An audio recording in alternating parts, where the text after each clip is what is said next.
You better be listening to Sleazoids or I must break you. Now you understand the conditions of your parole. I gotta get along with you or you're gonna send me back to jail. You're on parole? I figure I served my time and I just earned a little bit of freedom. My friend, I see that you're gonna force me to deal with you. All I wanna do is get a job. I need a job.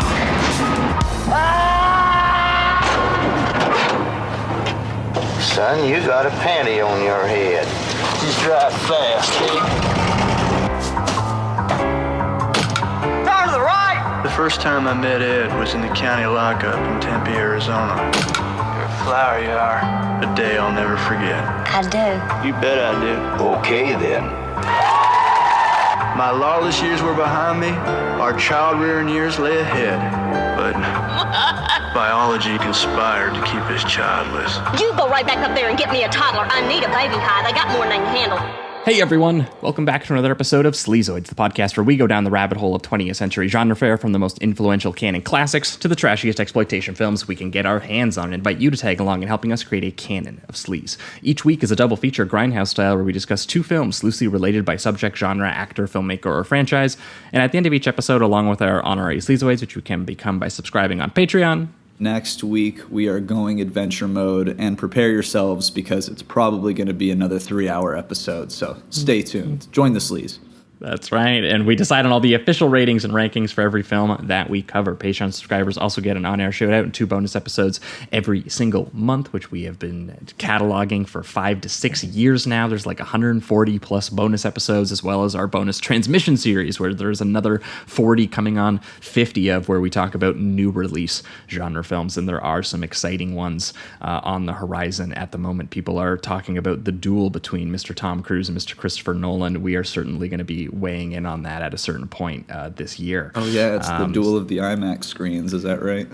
That's right. Who's going to win out? Patreon.com/Sleazoids podcast for anyone who is interested in any of that. And speaking of which, we did have quite a few people make the jump this week, so I'm going to give them their shout outs here. We had Logan Kirk sign up, Martin Garrison, Yimishow, Michael Bortnick, Tom Tuna. Is that the Tom Tuna? I don't know if that, we'll have to find that out. Talk to us later after the show, buddy.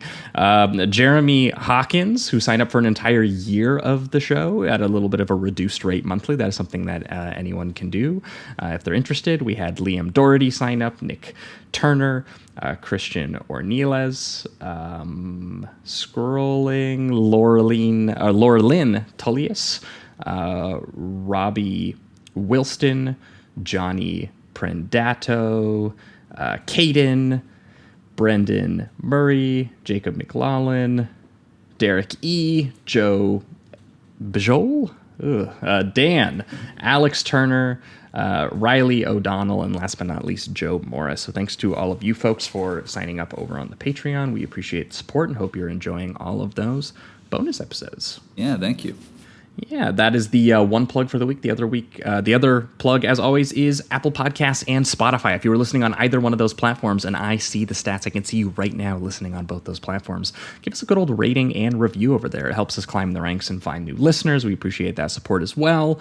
And the very last plug, as always, is merch. If you like the poster art that based out of Toronto horror artist Trevor Henderson did for the show, you can get that put on basically anything that you can think of. And you freaks have thought of a lot of things. People have bought pillows, people have bought notebooks, people have bought hoodies. If that is of any interest to you, there is a link in the description, as well as over at sleazoidspodcast.com.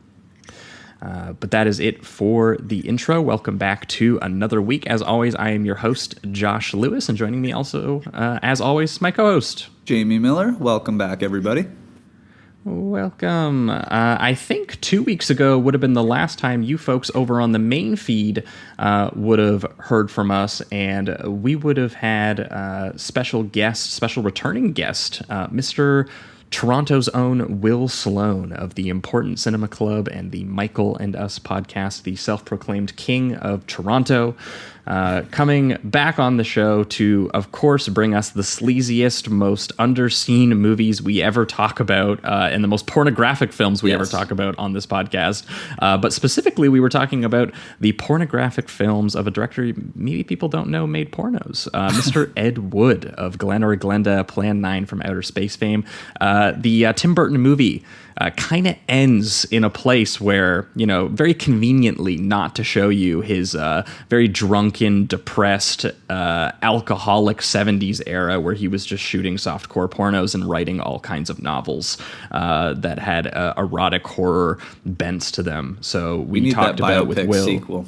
What we do. Let's get that follow-up. It would be really bleak and dark, though. I understand why they wanted to leave that movie a little hopeful about the weirdos who get their friends together to make movies. They didn't want to be like, oh, and then, by the way, you die of a heart attack because you drank yourself to death. And you're poor. Yeah, and your wife didn't know it, and you were just in the other room dying. And anyway, we didn't get into too much of that, but we did talk about with Will Ed Wood's goofy sexploitation noir parody film Take It Out and Trade from 1970, which was a lot of fun, and then we paired it with his very bizarre, unfinished orgy horror film Dream, The Only House in Town from 1971, which was just 50 minutes of like an orgy that looked like snuff footage. So thanks to Will Sloan for that one. Yeah, and you can actually hear like Ed Wood calling out directions. It's hilarious.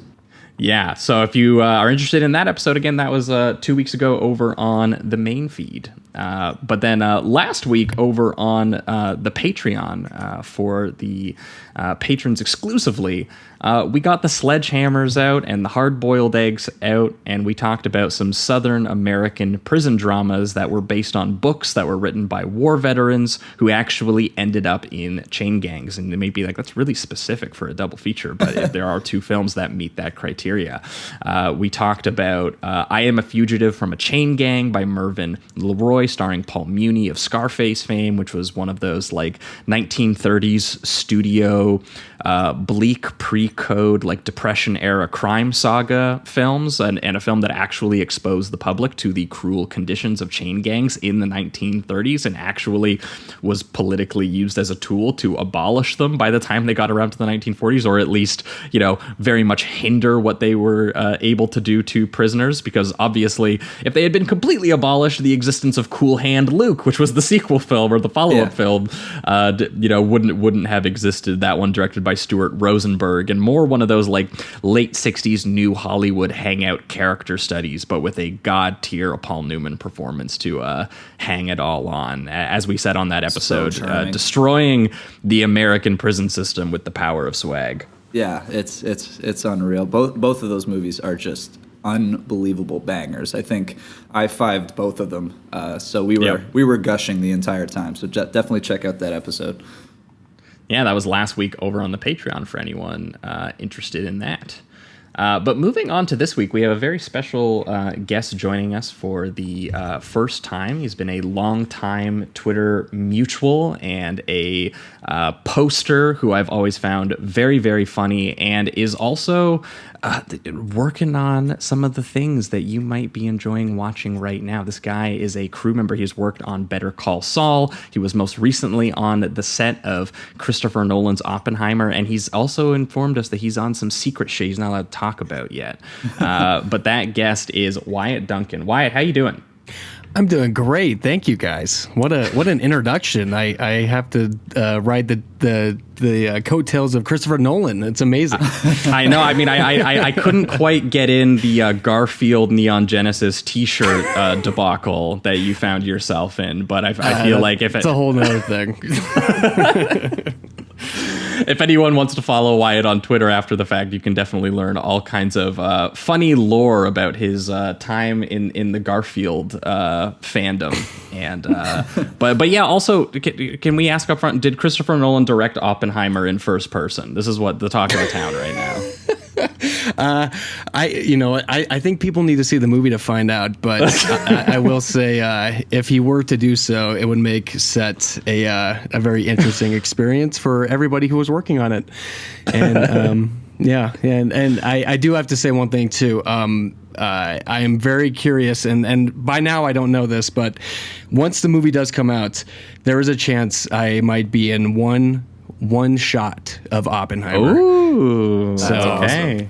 Keep your eyes peeled if you go to see that big IMAX 70 millimeter screening. You know, I am. I'll be there. I'll be looking for you. Please do. But yeah, Wyatt, thanks so much for joining us. Obviously, we have the guests bring the double features with them, and we kind of set you up a little bit last week when we were talking about some prison films. But maybe talk about the two films that you brought with you this week, why you paired them together, and this crazy story of how you maybe pitched this to me like 4 or 5 years ago, and we're just getting around to it now. Sure thing. The films I pitched were Straight Time and Raising Arizona. And I definitely saw Raising Arizona like as a kid, and it was like one of my favorite movies. It was probably my first Coen Brothers movie I have ever seen.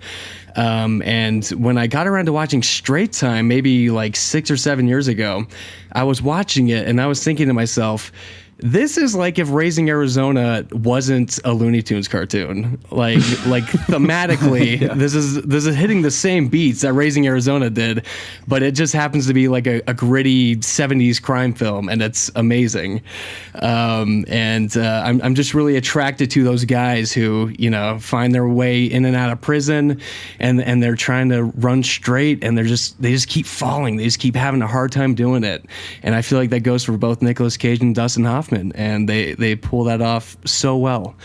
And yeah, they're two of my favorites, and I'm so excited to talk about them. I remember Josh tweeted about this. God, I want to say it was definitely pre-COVID. It was probably like 2018 or 2019 or something. Mm-hmm. And he brought it out there, and he's like, "Hey, if anybody has any cool double features that we can do for Sleazoids, let me know." And I told him, I'm like, "Yo, you do Straight Time and Raising Arizona," and he's like, "Oh, okay, cool. That sounds great. We'll look into that."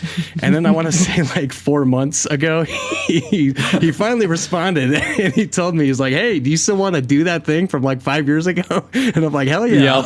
Yep. And it was literally because I had not heard of Straight Time when you had said it, and it doesn't seem like very many people had actually heard of Straight Time when you had said it. That there's been a kind of Warner Archive Blu-ray release of it that has kind of put it on the map for a lot of people, and people have been seeing it. And that restoration that they did is what I got the chance to see in a theater about a year ago, and that was around the time that I went, dude, why do I remember someone recommending me this movie? And this movie is amazing. So either way, the paper, it stuck in my brain. There was a part of my brain that was like, there's a cool guy named Wyatt, and he told you that you should watch Straight Time. And now this episode has been born. So I'm really excited about it. Yeah. I know when I first saw Straight Time, it was definitely on like some sketchy Russian website or something. It was definitely some illegal thing that I had to seek out and find.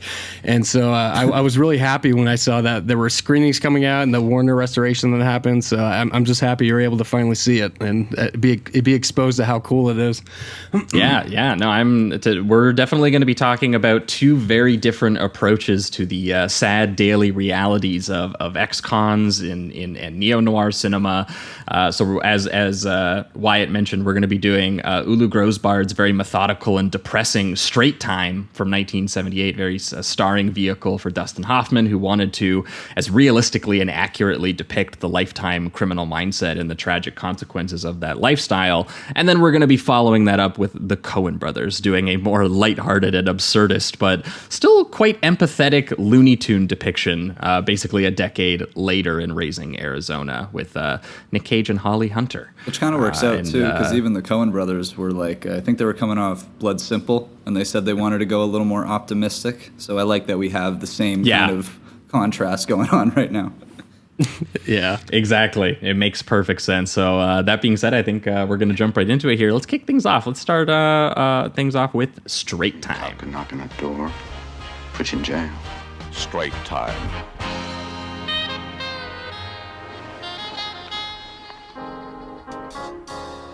Dustin Hoffman. Wait a minute, what are you doing? You step back, please.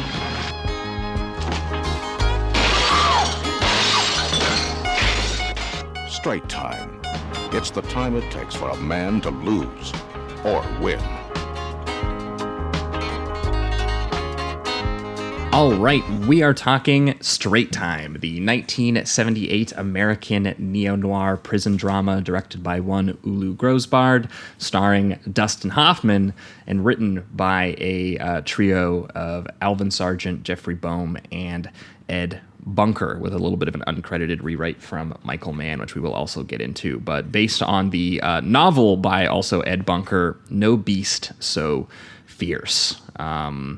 This is a pretty amazing movie. The place I think I want to start with is probably Hoffman and Ed Bunker, who over the course of this film basically became really good friends, and Dustin Hoffman, who was just like hot off one of the hardest decades probably any actor had ever had, with The Graduate, Midnight Cowboy, Straw Dogs, All the President's Men, and that's not even all of them, like just an insane run. Yeah.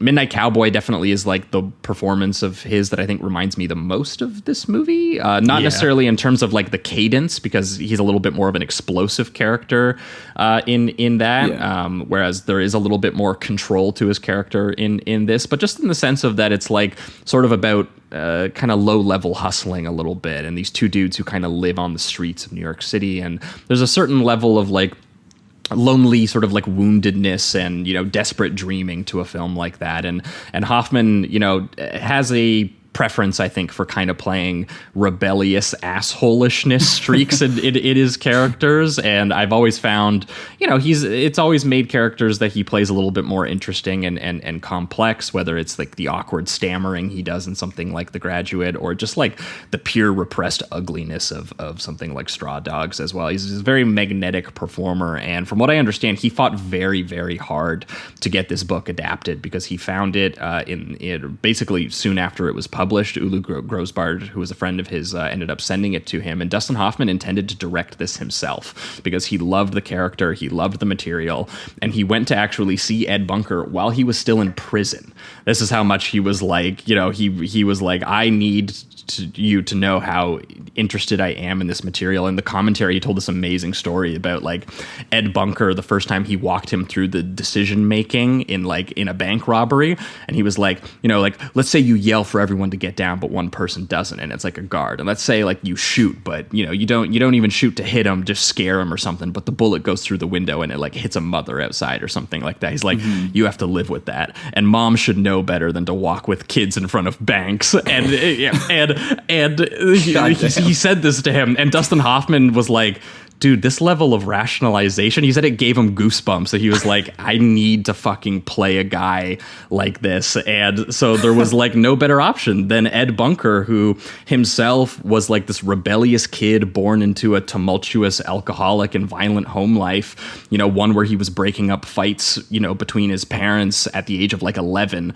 And he spent most of his early teenage years in the system, in boarding houses, foster homes, eventually in prison for robbing banks and dealing drugs, eventually going straight himself in 1975. And as we see in this film, turning those experiences into a very authentic depiction of criminal psychology and prison life, and the complicated relationships to violence and authority that, you know, ex-cons have on the outside, and where they are still frequently mistreated and ostracized. And it just creates this cycle of poverty and punishment that we talked a lot about on I Am a Fugitive from a Chain Gang last week. Yeah, like even in the beginning here, his character has essentially nothing. Like even when he gets out, you know, they have this awesome scene just in the very beginning where he gets out of prison and he's with two other men, and they actually have like family members waiting for them, and you know, someone, station wagons. Yeah, something to have a connection to the outside. And it seems the moment that Max gets out, he just wanders aimlessly, and the first thing that he can think of is getting a hot dog with everything on it, you know, which in a sense that would be probably just amazing after time spent in prison. But there's this, it's like in his eyes, the way that Dustin acts it out, there's just, he's such a lost person at that point. There seems to be like no excitement on his face, but no sadness either. There just doesn't seem to be he doesn't seem to have any inner guidance whatsoever after he's out. And, you know, of course we'll get into it, but like with Emmett Walsh's character, that doesn't help at all. Nothing on the outside is helping as well. So yeah, no, I think that I just want to say too that like almost immediately. I don't know how long into the movie this happens. It feels like 10 minutes in, and it's like this like long drawn out sequence of Dustin Hoffman coming out of prison. He's like on the bus, walking down the street, like just trying to make his way into the city, into this area that he's supposed to be in. And I want to say like almost right after that like little montage sequence with the opening credits, it's like he goes to visit M. Emmett Walsh, and then M. Emmett Walsh just immediately starts like grilling him about like, why didn't you do this? Why didn't you go to the halfway house? So you were supposed to do this. You're supposed to do that. And it's like right away you get it. Like, oh my God, this guy, like, everybody is like pushing him down, and he just got out of prison like the night before, like not even 24 hours out in the open world, and his parole officer's already like getting on his ass about everything. And it's like, Jesus Christ. And it made such an effort to show that, like, he doesn't have money, he barely has any contacts, he has no job, and he's just like trying to find himself, and he like goes to like a hotel or something, and is just kind of like exploring the city a little bit, and his parole officer's like, no, you can't be doing that. He's like yeah, man, he literally just wants to sprawl out on like the LA benches and check into his crummy motel in his like 670 stash and disco shirts. Every outfit he wears in this is incredible, by the way. I just I want to that was my first note. Sure. I immediately I was like, I would like to buy the entire collection if it's available from the Max Dembo collection. But I like that it is like just a small gesture of like, I would just like to not go to a halfway house and not be told when to go to bed. I would like to be able to eat a hot dog, lay down in the city. I'd like to be able to make some choices. And his very cruel and unhelpful parole officer, as we mentioned, played by Emmett Walsh, his name is Earl Frank, and we've talked about Emmett Walsh a couple times, but amazing actor. Good. Also in Blood Simple for the Coens, where he's awesome. Blade Runner, he's great. And this character really just kind of Arizona, I think, later too, if I'm not mistaken. He does too, as the so there's some connective tissues. The Emmett Walsh double feature.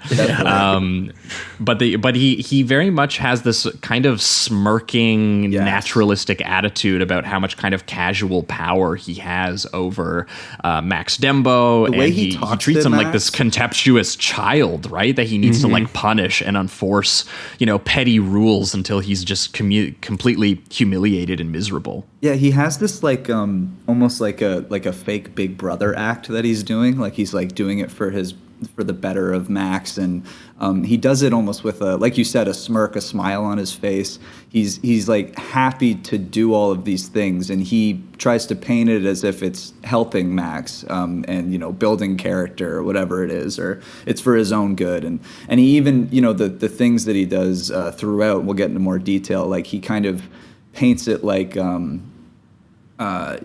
he's doing him a favor. Like there's an instance where he's like, I could have brought you back to prison for a few years, but I only did it for a couple days because I really care about you, like that kind of thing. And I love the way that Emmett plays this. It's so you understand how it could just get under your skin that much more. It's not just cruel, but he's like having a good time doing it. He's pretending he's an equal, that he's friendly with you. And I remember reading that Ulu Grosbard, the Belgian filmmaker who ended up directing the film and taking over for Hoffman when he kind of felt that maybe he was a little in over his head trying to make it his directorial debut or whatever he was doing. I this great interview with him where he basically said that when Emmett Walsh came in on the first day for that first scene, which was the first thing they shot with him, that he just came in really, really cartoonish. That he almost did it like he was doing it like a really cruel like Cohen's character or something like that, and he was playing it over the top. And he said they had to do like 30 takes where he eventually was like, dude, I need you to play it more like a real dude who would piss you the fuck off in your life. Like it's a very different kind of character. Like we get that it's almost like not the behavior that he's pissing you off. Like it's this thing that you almost would, it's like when people do something and they do it so subtly that if you were to call them out, they could gaslight you and like say you're being the one that's weird. Exactly. He's kind of pulling that move a little bit.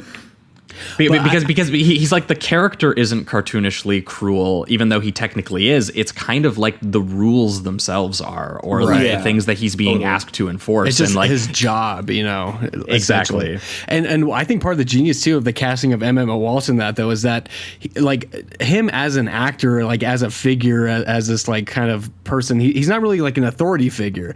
And so by having Emma Walsh be that guy, he almost is like a little pathetic in the way that he's doing it. Like he's like so desperate to be like the cool kid or like the authority guy wearing the big pants or anything, that like he just comes off like this like sweaty, like desperate kind of mess. And I like that a lot, because I think in a much lesser movie they would have the parole officer be like the big baddie who, you know, is like I don't know, very stern and very sure in everything that he does, and you know, he probably goes home and like beats his wife and shit. But like MMO Walsh is like, he's like this like geeky kid who's like in with the principal or something at your high school. You know, he's like just like a dork, and it sucks that he's the one who's telling you what to do. You understand why he's like, you know, he's pissed off that he has to be so. He's just like, look, man, I just want a decent job. I want a decent place to live. I want somebody to love me. I want some clothes on my back. I want some self-respect. And he's like, I got to go to this fucking guy to get this shit. Like, what the fuck? And the thing is that he even like does the deal. He says, if you can find a job at the end of the week and find another place, then, you know, you're good in my book. And then he does that, and then because of, you know, the scene with Willie, which we'll get to with Gary Busey, he starts to think that he's doing drugs, and then puts him right back into the system, which causes him to lose the job that he just got, which was part of the deal to stay outside and, you know, remain free. So it just feels and like, also just like flexing his power, which was something that Bunker like wrote about a lot in a lot of his books, because he was basically like, just the way that the way that some of these men are treated and the vicious cycle that, you know, it is born from it. Like, it is kind of illogical. It is just like straight up cruelty. And when you get sucked in as a kid and you experience that abuse, you come out a kind of a worse, harder person in order to survive it, in order to not be broken by it a little bit. And what we were talking a little bit with Cool Hand Luke and the kind of techniques that those guys kind of came up with. And, you know, for Ed Bunker, this was a case of like, look, it's hard not to become a cynical person when you see and experience these kinds of things that you do. But the thing that I'm kind of impressed by with this film is that, you know, despite obviously the very harsh sort of like bleakness of a statement like that and of Ed Bunker's perspective, there's a lot of sensitivity to this. There's a lot of like emotionality to it. Like, it's not like Ed Bunker made the film and Ed Bunker was like, you know, I'm gonna make this like the cruelest possible movie. He did go to Michael Mann, who probably needs to come up at some point in this conversation, just because he did an uncredited rewrite on this film. He actually, from what it sounds like, he kind of co-wrote it with Bunker at a certain point. And it was Ulu Grosbard who actually brought in the writers to do a last-minute rewrite, who ended up getting full credit on the film and eradicating Mann's credit on the film. But there is so much of Mann in this, and what would functionally be like a test run for what feels like Thief to me, all over this thing. And it would start a relationship between Michael Mann and Ed Bunker that would result in Jon Voight basically playing Ed Bunker in Heat. If you were ever wondering, like, why does Jon Voight have that crazy facial hair, and why does he kind of look like Mr. Blue in Reservoir Dogs? The answer is because Jon Voight was literally just playing Ed Bunker. Shit. Is that where that came from? That's amazing. Yes. I didn't know that. So if you're ever watching Heat again and you're having that thought in your head of like, what a weird choice for facial hair for Jon Voight. Specific look. Wow. Yeah, they were like, we gotta have it be Ed Bunker himself, and there is that kind of tragic sensibility to it, and also that methodical aspect to it, where it's a very intelligent character. They're in a very fatalistic world. There's a sort of humanity and existentialism to that, and what kind of differentiates this, I guess you could say, from Man is that instead of kind of going into the more, sort of impressionistic style qualities that he had, especially, through the 80s, his films are practically, Manhunter has sections of it that are basically just music videos. This has more of that 70s grit to it, as Wyatt was kind of talking about, where it has more of that bluntness. It's shot by the guy who shot The French Connection and Taking of Pelham 1, 2, 3, for anyone who is like, oh, that might put it in a little bit of context. It has a more grimy economy to it, and it does kind of suit this tough, hard-boiled milieu that they're coming at, where it is this very sort of matter-of-fact version of like an LA neo-noir kind of vibe, where it has this lived-in sort of authentic detail and reality to it of a guy who has maybe really robbed banks on these streets, has maybe thought about what tools to bring, which alleys that he might sneak into, actually experience the humiliating conditioning of the prison system and how untenable navigating normal relationships while doing this kind of line of work is. Like, it's just it's pretty amazing how well this captures that that criminal mindset in the world they kind of navigate through, and the panicked desperation of it financially and emotionally, and just everything about it. And one thing I wanted to say too, though, is that I think going back to the casting, is that the casting of Dustin Hoffman in this role, I think really like solidifies the fact that you want to see this guy succeed. Like there's like this sensitivity with Dustin Hoffman that doesn't exist with some of those like leading men of the 70s. I feel like, where he still has that like kind of like softness about him, even though he clearly has seen some shit, and he's like gone through a lot. But like there's a scene where he's talking with what was her name, Teresa Russell. He's talking with her in the beginning, and like they're like kind of flirting with each other, and he's like affable and likable, and you can tell that he wants to reform and have this better life. It's not bullshit what he's saying. But the thing that he does it in the most Michael Mann way possible, though, where it's like he's trying to romance her with like Tales from the Joint and like the sort of like the macho poetry of him, where he's like the rules aren't defined out here like they are on the inside, where you live by the rules or you die. You can get killed with did you can get killed with the sharp end of a spoon? Someone can throw a can of gas or a match in your bunk and then you're torched, and that's the reality you're living with 24 hours a day. And she's just like, Jesus Christ. Dude, the funniest thing though is like, they have that initial interaction where, he's like talking about, he was a former criminal and stuff. And then she agrees to go on a date with him. And then you don't even see anything leading up to the date. It's just hard cut to them at a table and he's going into like prison life immediately. It's like, Jesus Christ. But it's like, what would he know? This is his life. This is what he would know. So it's funny, but I don't know. It's goddamn, it's sad too. I'm like, Jesus, dude. I'm rooting for this guy, and you're you can't stop talking about the joint and the clink. There is some sympathy baked into it.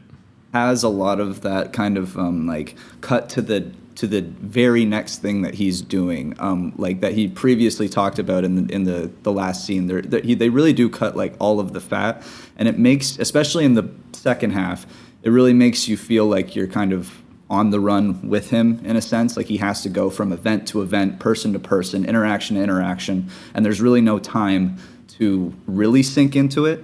And I felt like they did a really good job pacing it with the editing in that sense. I also just love this first scene with Jenny, because it's clear that it's like the first time that he's been on the outside that he has a connection that isn't to do with his past life. He's being very open about his past, and she seems to not care. She's even joking about it, saying things like how long did you have that position, when he says that he was a convict on the resume. I think she's a little attracted to the kind of soft-spoken honesty of, that he's admitting to that. I just did a 6-year stretch for burglary.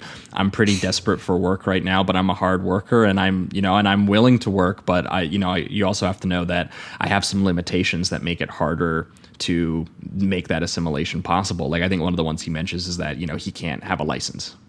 He can't flee the state, this kind of stuff. And, it's one of those things where he's kind of like, it also limits the jobs that he can get. So this is part of that cycle, right? So.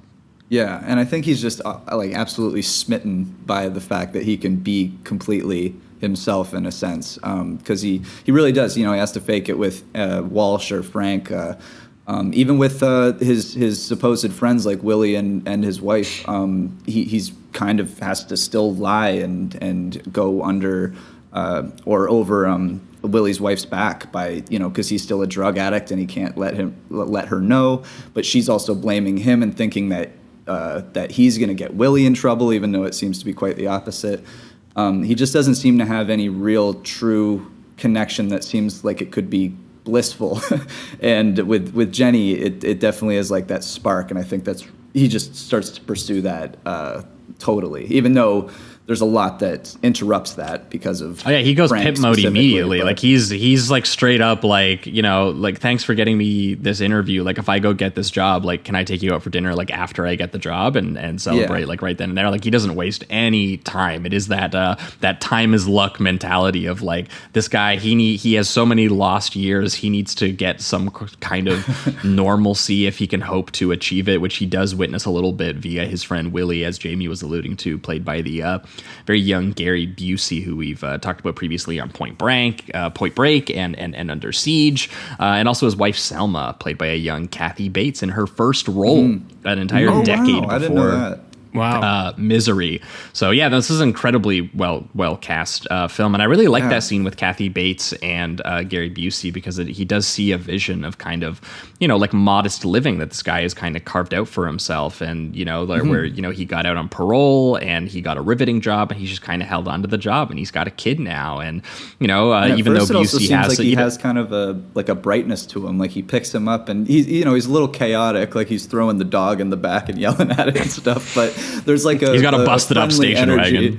Yeah, and there's like a friendly energy even as he's pulling up to the house. He's like honking a bunch, like he's home, that kind of thing. Like there's going to be a real embrace of family and friendship at first, anyway. Well, and that's also actually Gary Busey's kid too, which is funny because they wanted to get some like real sort of like naturalistic improv. No, I mean like just genuinely in the scene with him and his wife and his kid. That's actually Gary Busey's kid. I have to bring this up because I mean it's part of my Twitter thing too. Is this is a mini Christmas with the Cranks reunion? If you didn't know, because Emma Walsh and Jake Busey were both in Christmas with the Cranks, and they were in Straight Time. So I'm just saying, cinematic connection. That as a connection. That's awesome. The worst Christmas movie ever made, but it was a weird thing too that like it kind of alludes to the fact that like Gary Busey can be kind of violent, you know, and then that doesn't really go anywhere either with his kid, where he's like kind of disciplining his kid, and it kind of like goes on a little too long, and everybody's like, all right, you can chill, you know, it's not that big. Well, I think they wanted to hammer home that he still has that like kind of temper that a guy like that like maybe put him into the criminal mindset, and that's what upsets Kathy Bates's character, is his wife, where she sees it come out, and she thinks it comes out because Max is there, and she's like, Max, I don't want to hurt your feelings, but you know, like Willie's been doing like really nice lately, and I know that you guys are friends and you guys clearly like have affection for one another, but it's maybe not good for him to see you, you know, influences and all that kind of stuff, and to just watch the heartbreak on Hoffman's face when he goes from like being in what he felt was this very natural environment of this version of domestic normalcy that maybe he could possibly achieve, because here's a guy who was also in the same circumstances as him who got it, and then just once again being treated like how the parole officer treats him, like he's just like a piece of dirt and he just has to play it cool. He's like, you know, it's no problem, I understand what you're saying and what you mean. There's that sad acceptance of it, like he's just kind of, he really does feel like a character, because we haven't seen the previous times that he's been out, but it heavily implies obviously that he's been in and out of the system for so long. This time when, you know, he looks at Kathy and she says that to him, he just feels defeated. He doesn't fight on it at all. It's just a really sad like, oh, you too, huh? That sucks. Moving on, I guess. It's just it's really sad. Yeah, and which ironically, as Jamie already pointed out, it ends up being the reverse in that really sad scene where Willie goes to Max's room to drop off this like piece of wood beneath his like shitty rickety bed so that he has some support on it, and then immediately once they get his bed set up, just whips out the heroin, the spoon, the matches, everything, and Hoffman's face. Yeah, where he's like, you could get me 3 years for that. It's so just like to the point, and that great shot of him watching Willie light the spoon in the reflection of his like shitty vanity mirror. Man, and it's like so hard. It's like so heartbreaking too. Rewatching this movie and knowing that like that's the downfall. Like Gary, that's Busey where it starts. Shooting up is where the entire movie just goes on a downward spiral. It's like, all right, it's never getting up again. This is it. Yeah, just because he wanted to embrace a friend, and even Willie's face has that like he responds with just a sorry, like it's like a I'm going to do this. There's nothing that can be done. I do feel bad about it, but I'm not gonna change right in this moment. Like it doesn't matter what risk I'm putting. Well, and it totally betrays the image of him he just saw in that family unit thing, right? Where he's just like his true nature actually is still kind of there. Maybe there isn't this. Maybe I still am going to, be addicted to whatever it is that I'm actually, kind of involved in and can't stop doing. And, it does kind of depress him to realize that, Willie didn't actually fully escape. He's still a fucking heroin addict. And obviously that's before it even leads into one of the most effective moments of humiliation and sort of like lack of dignity granted to Max in the entire movie, when he goes back into his room and finds Earl already in his room inspecting his hotel room, because he's got the job, he's got the room, he's totally obeying all of the rules that were laid out in the agreement. And Hoffman is framed like shut out of his own room by the door, and he has to ask to come in. And Earl is like, well, of course, come in. It's your room, as if he's like, that's a crazy question to be asking, and being totally personable and friendly. And when he finds those matches on the floor that Willie was using, obviously assumes Max was doing drugs, makes him strip, handcuffs him to the bed, is inspecting his arms for the track marks and everything. And there's like this kid watching in the hall. Yeah, and again, he's insisting that this is like all for your own good. Even when he handcuffs him, he's just like, "This is just for my safety. It's just protocol," like that kind of thing. Like it's just we just have to get you tested. You need to spend a night in LA jail lineup. Yeah, and he says it over and over again too. He's like, if you have nothing to hide, then you have nothing to worry about. He says it over and over and over again. You're just like, that's not true. There's the smallest fucking thing that could have not even been connected to Max can get this guy another few years in prison. It's just it's that smirk, man. Emmett's so good in this. It's unbelievable. Yeah, and that whole he's such an asshole. Man. And that whole assembly line sequence of the way he spends the night in jail, like he's like visiting an old friend, like he knows all the routines, he knows all the checks, he's putting his hands up on the glass, he's stripping, he's getting into face. Like He has the same face he had on when he walked into the city, just lost. But it's like going back now to the other system that he's aware of. Now he's getting sprayed down in the shower like how you would treat like a farm animal or something like that. And just all the fellow guys who are just like completely undignified in there and lounging in their cells and everything. And the worst part of it too is that I believe that's when he's supposed to also have the second date with Jenny that he sets up the night after. Because there's this great moment in that first date that they have where it's in the outside it's all about the money in your pocket and not like your character or your actions or your honor, like the way it is kind of inside the system where it makes more sense to him. And it's an idea that's like cleverly underlined by the end of the scene when he doesn't have the cash to cover dinner, so she just like hand him cash under the table to cover it. And then he's like, well, if you pay for it, you're gonna let me pay for it like tomorrow night. And then tomorrow night he's in fucking jail because the guy found some matches in his room that he says weren't his, which is true. And so it's just it's so brutal how like this possible chance at this normal romantic relationship and this normal friendships, these things he's trying to reignite, completely as he's supposed to be, that you would think that when you rehabilitate someone and you send them back out into the world, these are the things you would want them to reestablish. And it's just like, no, you can't have those things. We're still going to humiliate you. And man, that look on Hoffman's face when she comes to visit him in jail, And she totally sees what he's like when he's been just kind of like beaten and kind of broken in that way. And he's just so depressed by that he didn't want her to see that. Yeah, she literally asks what happened, and he's just like, I don't know. It doesn't matter. Like he's completely defeated. It's like, even if it could have been absolutely nothing. It could have been him doing something actually against his parole. At this point, he just feels like it was inevitable for him to end up back here, regardless of who he was friends with, who he had in his room. It doesn't matter. It's like, this is just probably my destination. It was just Earl throwing his fucking weight around. Like, it was literally like, no matter, we were going to find a way to do this. And when he does finally sit down with Earl, and Earl's just like cracking jokes, like this isn't as severe of a situation for him, obviously. And he's go, your urine tested clean, man. Sorry you got stuck in here for like a couple days or whatever. I had my hands full this week. And it's the first time that Hoffman kind of pushes him. He's like, did the phones break down? He's like, don't you get sarcastic with me. Like, I'm going to take you back to the halfway house, and I could have put you in here for 3 years because you didn't, maybe smoke up, but someone fucking did in your room. And he's just like, all right, well, you're the boss, man. And Hoffman just playing it totally cool and calm until they get to that freeway sequence, which in the theater, I watched this in a pretty like full theater of people watching it. People lost their fucking minds when Dustin Hoffman just fucking grabs that wheel in the middle of the freeway and starts screaming, "You busted me for nothing, you motherfucker," and starts pulling him over through like 6 lanes of traffic, crossing over the passenger seat and everything. It's like an insane and dangerous looking bit of filmmaking. Oh, yeah, it's pretty wild.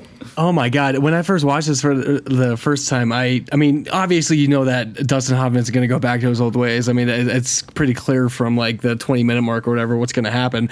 But I just thought it'd be more subtle. Exactly. Like a slow buildup. It's like, nope, he's just so over it. He just explodes on the freeway, starts hitting the shit out of Emmett Walsh, goes like weaving in and out of traffic, and swerves off to the side. And then from that point on, you're like, oh my God, this is it. He's done. Like he made his decision right there.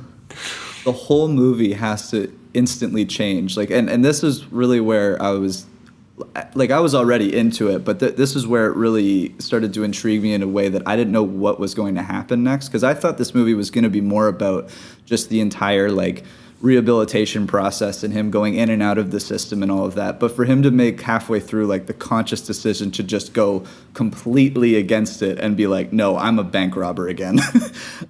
Yeah, man. He tried the clean way. He tried playing by the rules of the straight life, and he still got punished for it. So now he's got to go back into the crime life, the LA underworld, where he actually has more power, which is why I love that sequence ends with him handcuffing him to the chain link divider fence in the middle of the freeway, pulling his pants down to cathartically humiliate him and like steal some of his power away. And Hoffman said this was a moment he actually came up with in the writing himself, because it just based on childhood bullying.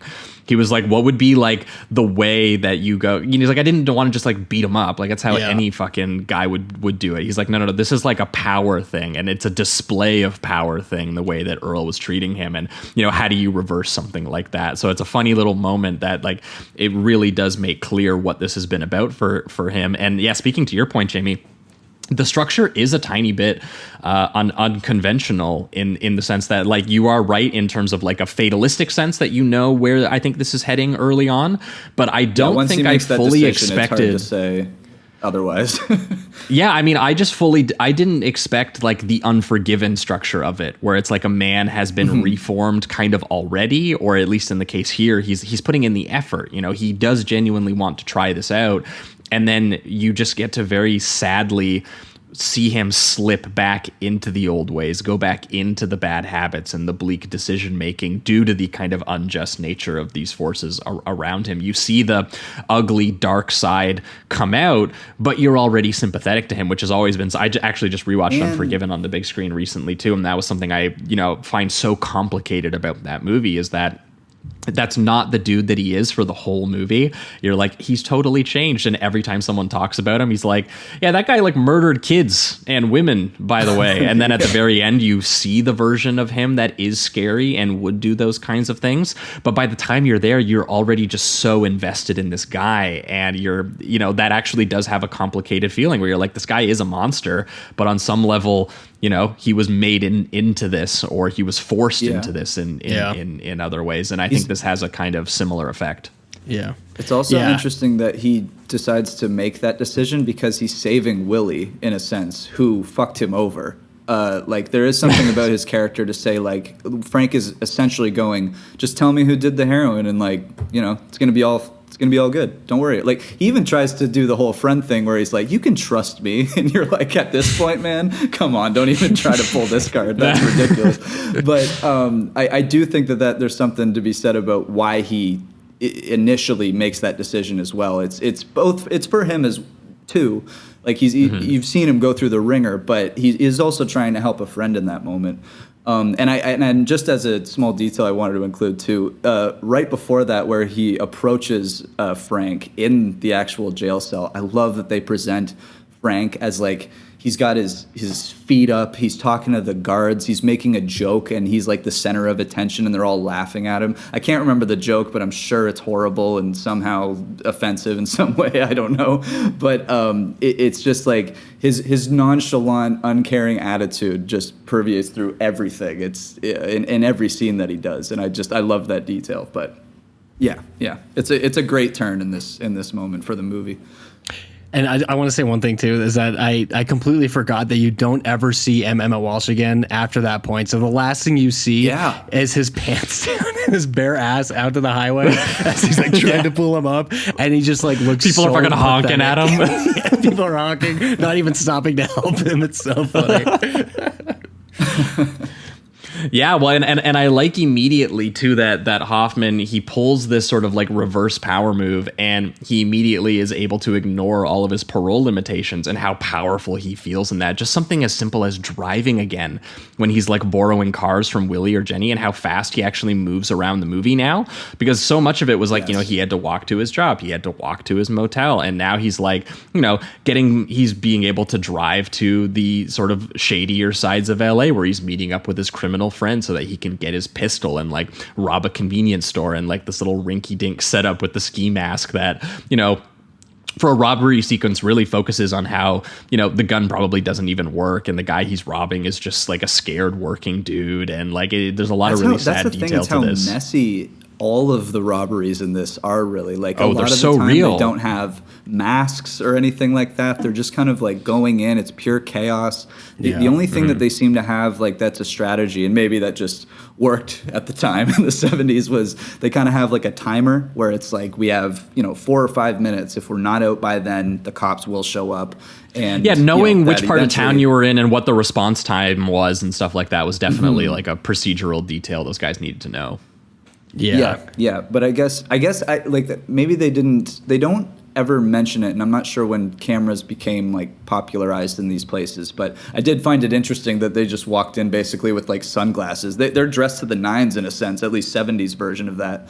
While they're doing all these bank robberies. They didn't even have masks in one of those, right? They just walked in there with their bare faces. Yeah, most of them. I think the grocery store or the convenience store is the only one where he ends up wearing a mask. And then the other times they're just free facing it. Which was funny because that was probably the most low stake out of any of them. That small little Korean grocery store or whatever. Yeah, well, I mean, from what I understand, pretty much all of these robberies are true to Ed Bunker stories, and if not ones that he was involved in himself, ones that he met from other people who were in prison with him. And we actually do get a brief cameo by Ed Bunker himself as one of his old accomplices, who's the guy who starts like pitching him on robbing the card game in the Valley and some potential banks that he can rob. That is just Ed Bunker. And I wonder, do you know if Ed Bunker had any? Did he have a similar thing where he couldn't stop at a certain point? Because that seems to become something major with these robberies with Max, where it's like he's so determined to almost go against the system and kind of almost get revenge that he's willing to risk himself and the people he works with during these robberies to prove a point. Yeah, 100%. He said that there was a kind of like live wire sort of aggressive energy you had to have in order to just even have the courage to pull something like this off. And he's like, yeah, sometimes that swung in a negative direction. Yeah. And sometimes it made you not think as clearly. Like you could be like there, and we'll talk about it. There are some like professional detail throughout here where they do make some smart decisions, but then there's also some stuff where he clearly makes some very impulsive and you could argue maybe even dramatically self-destructive choices as well, which I do think it's possible that some of them were a little bit heightened by Grosbard and Hoffman just for the end point they wanted of the movie, which was that on some level maybe he kind of wants to get caught, maybe he wants to be some kind of end, maybe he wants to go back to the world that he knows how to command a little bit better than the outside world. But yeah, in the early goings it is just a case of he's getting to flex some power, he's getting some control, he's getting some money. He goes to his pal Jerry, played by, once again, talking about the fucking cast of this movie, Harry Dean Stanton, legend, murderers like Alien, of like supporting characters in this movie. It is so good.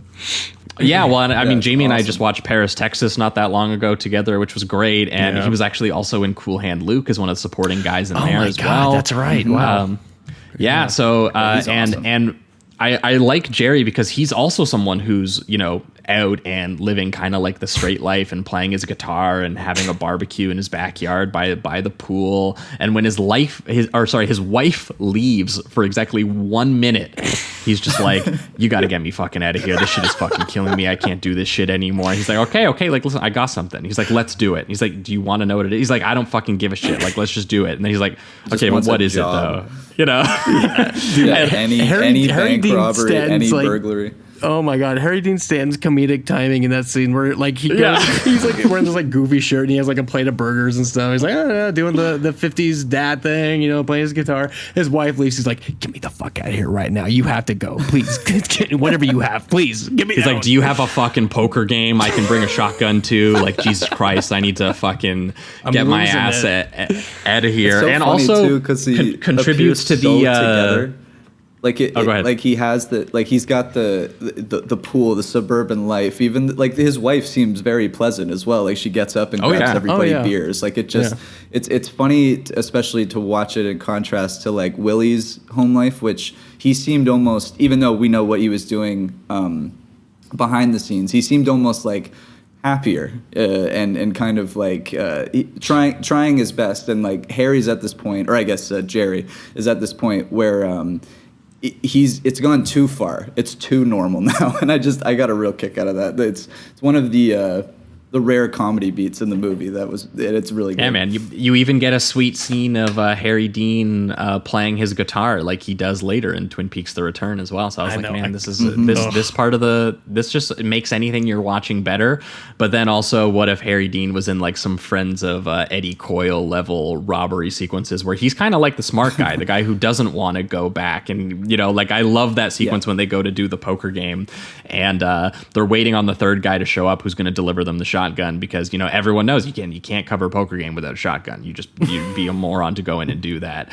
And Max is like trying to just like impulsively go for it anyway. He's like, we could take him, two of us. We got handguns. Like we can go in. And like Jerry is the voice of reason the entire time. He's being like, this is pretty unsafe and pretty unprofessional if we were to do this. And when that guy shows up and empty-handed without the shotgun and with nothing but excuses, and fucking Hoffman just fucking unleashes. He starts punching him through the driver window of the car, which listening to the commentary with Hoffman, he was like, this was a detail that Ed Bunker said that he just actually did. He was like, he was so angry at the dude, he didn't wait for him. He's like, normally, like logically, you would just be like, step on out of the car, let's have a conversation, and then you beat the shit out of him, because it's kind of awkward to have to throw your fist through the fucking window like that. But he was like, no, he was so fucking pissed that he just started beating the shit out of the dude through the window. Yeah. That's so funny. I love that this is like Bunker's details that he includes. Like you'd think. Yeah, he was on set like every day. Hoffman said that him and Ed Bunker were friends, and he was there to watch every single sequence to make sure that it was like, that it was something that a character like that would do. Like he spent real time with ex-cons. He was like, he said that he really wanted a man like a real guy like Max to be able to watch the film and go like, that is our reality, and that was where they they kind of did, and they did it against Warner Brothers' wishes. Like, they basically, the reason no one had heard too much about this film for the longest time is it wasn't a commercial film, and Hoffman had to beg the head of Warner Brothers to even like give it the small release that it got, because they were like, we understand the artistic value as like a depiction of this ex-con psychology and actions and feelings and everything, but we were like, this is just going to depress people. Like, it's, you know. Wasn't he also speaking against like the studio itself and not the film, and then they sued him and saying that because they were criticizing the studio, it was bad for the film? Like, they tried to do some bullshit on something they tried to pull a whole bunch of shit. They took it from him in post and everything too. Like, it was, yeah. It was so like there a was like or something, I think. Yeah. Mm-hmm. Yeah, that's wild. But like, I mean, his instincts were right on it. Like, all of the best stuff that's in this movie is all of the stuff that he let Ed Bunker co-direct, and all of the stuff that you would like imagine is like, you know, no one else would put into a movie. Like that wordless little procedural theft they do of him breaking into the loan shop next door to a pawn shop and crowbarring a hole in the wall so he can slink through it to steal a shotgun and ammunition. Like, that is like a 5 to 10 minute long sequence almost of just completely wordless. Dustin Hoffman supposed to be going home and being like, you know, that guy didn't get me a shotgun. I'm going to go fucking get a shotgun. There's a shotgun in that window. How do I get through there? How do I do that? And it's just, I don't know. It's very, very dirty and real, and just such a matter-of-fact depiction of the way that psychology works. Yeah. The thing I took away from this movie the most when I first saw it was just how methodical like all the crime shit felt, because usually in a movie like this, that's where it gets really cinematic and you amp that shit up, and it's just like crazy action or, you know, these wild things, and you're watching it and you're like, I really haven't seen many movies that do it the way this movie is pulling it off. You know, it's because it makes you think, and it's like, okay, well, how would I do that if I was in that situation, or you know, what is he up to as he's going about this? And then you know, I mean, it totally makes sense with the former prison bird being like a consultant on the movie, and I think that definitely is a huge benefit for it. And if that's part of the reason why that movie was buried, then it makes no sense to me, because I think that's one of the best things about it. Absolutely. I like the I also like that Max kind of is fearful of the chaotic nature of it all as well. Like, there's a line it's directly after he goes into that general store or pawn shop or whatever, and hammers at the wall and gets the gun. And when he goes back to Jenny, she says something like, whatever it is you do out there scares the shit out of me. And he just replies with a me too. So it's like he's fully aware of all the risks that he's doing, but he's just, and I think it's in the same scene where it's like, this is all I know, and I'm trying to get my shit together, and this is this is the scene where I went of that. Like, not even knowing that Michael Mann was involved, I went, okay, what the fuck's going on? Like, this was ripped. This feels like a scene ripped directly from Heat. All the romantic elements and the tragic romantic elements of his relationship with Jenny, when she, you know, when she starts to pick up on, like, what he's doing and starts getting scared and concerned. Like, I love that conversation where he's like, you know, how far do you want to take this? Like, what do you think? It reminded me of the moment in the car in Thief.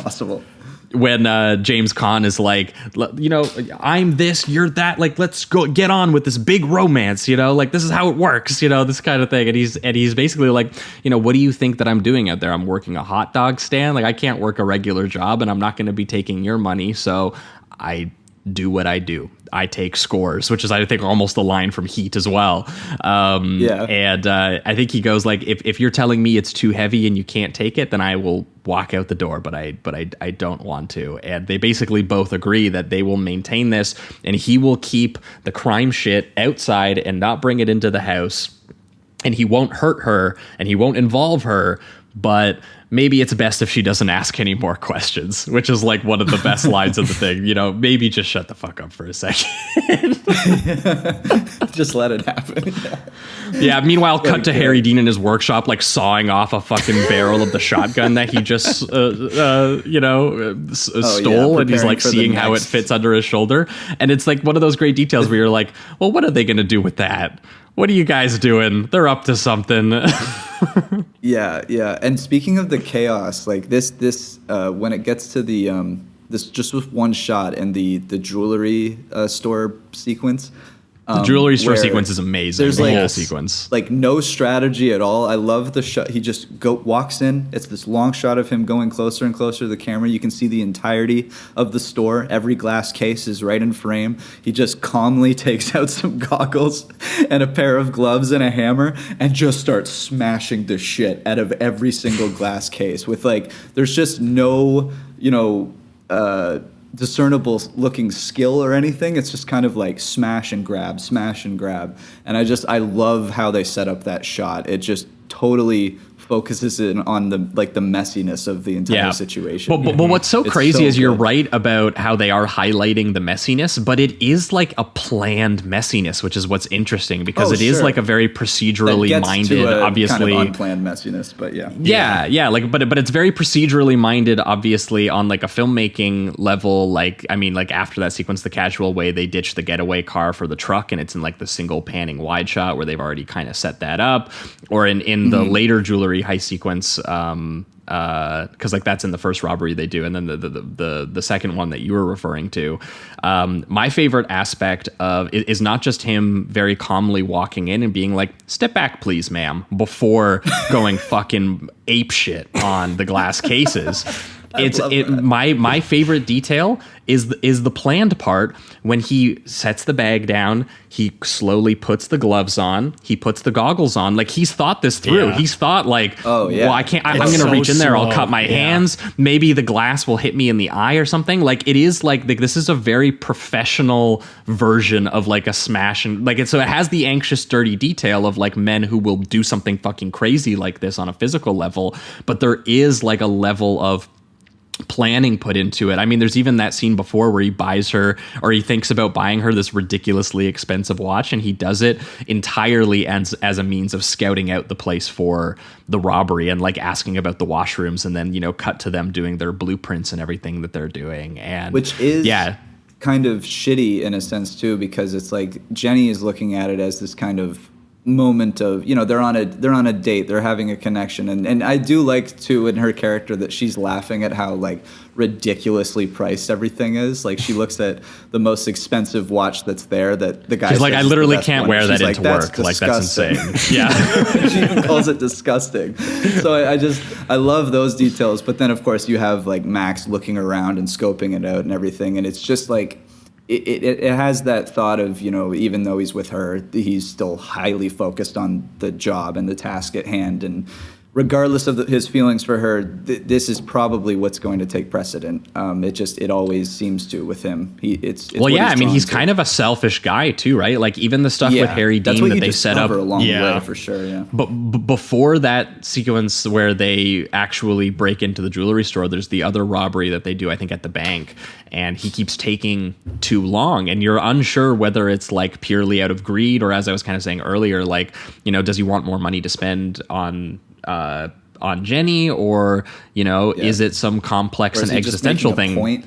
Like, is he just testing the limits of the system and like revenge, in some kind of way, or is he just plainly self-destructive and does want to get caught? Which is a question the movie kind of brings up at a certain point when you're more comfortable, when you've spent your life in this world, maybe you kind of want to return to it on some level, but he doesn't think about the fact that by taking those extra few seconds that they say the cops are getting closer and the alarms are going off, that he's getting Harry Dean Stanton in more danger, and he literally has to go. Like when I say go, we fucking go, dude. Like don't pull that shit on me. It's incredibly unprofessional. And what does he do in the next sequence?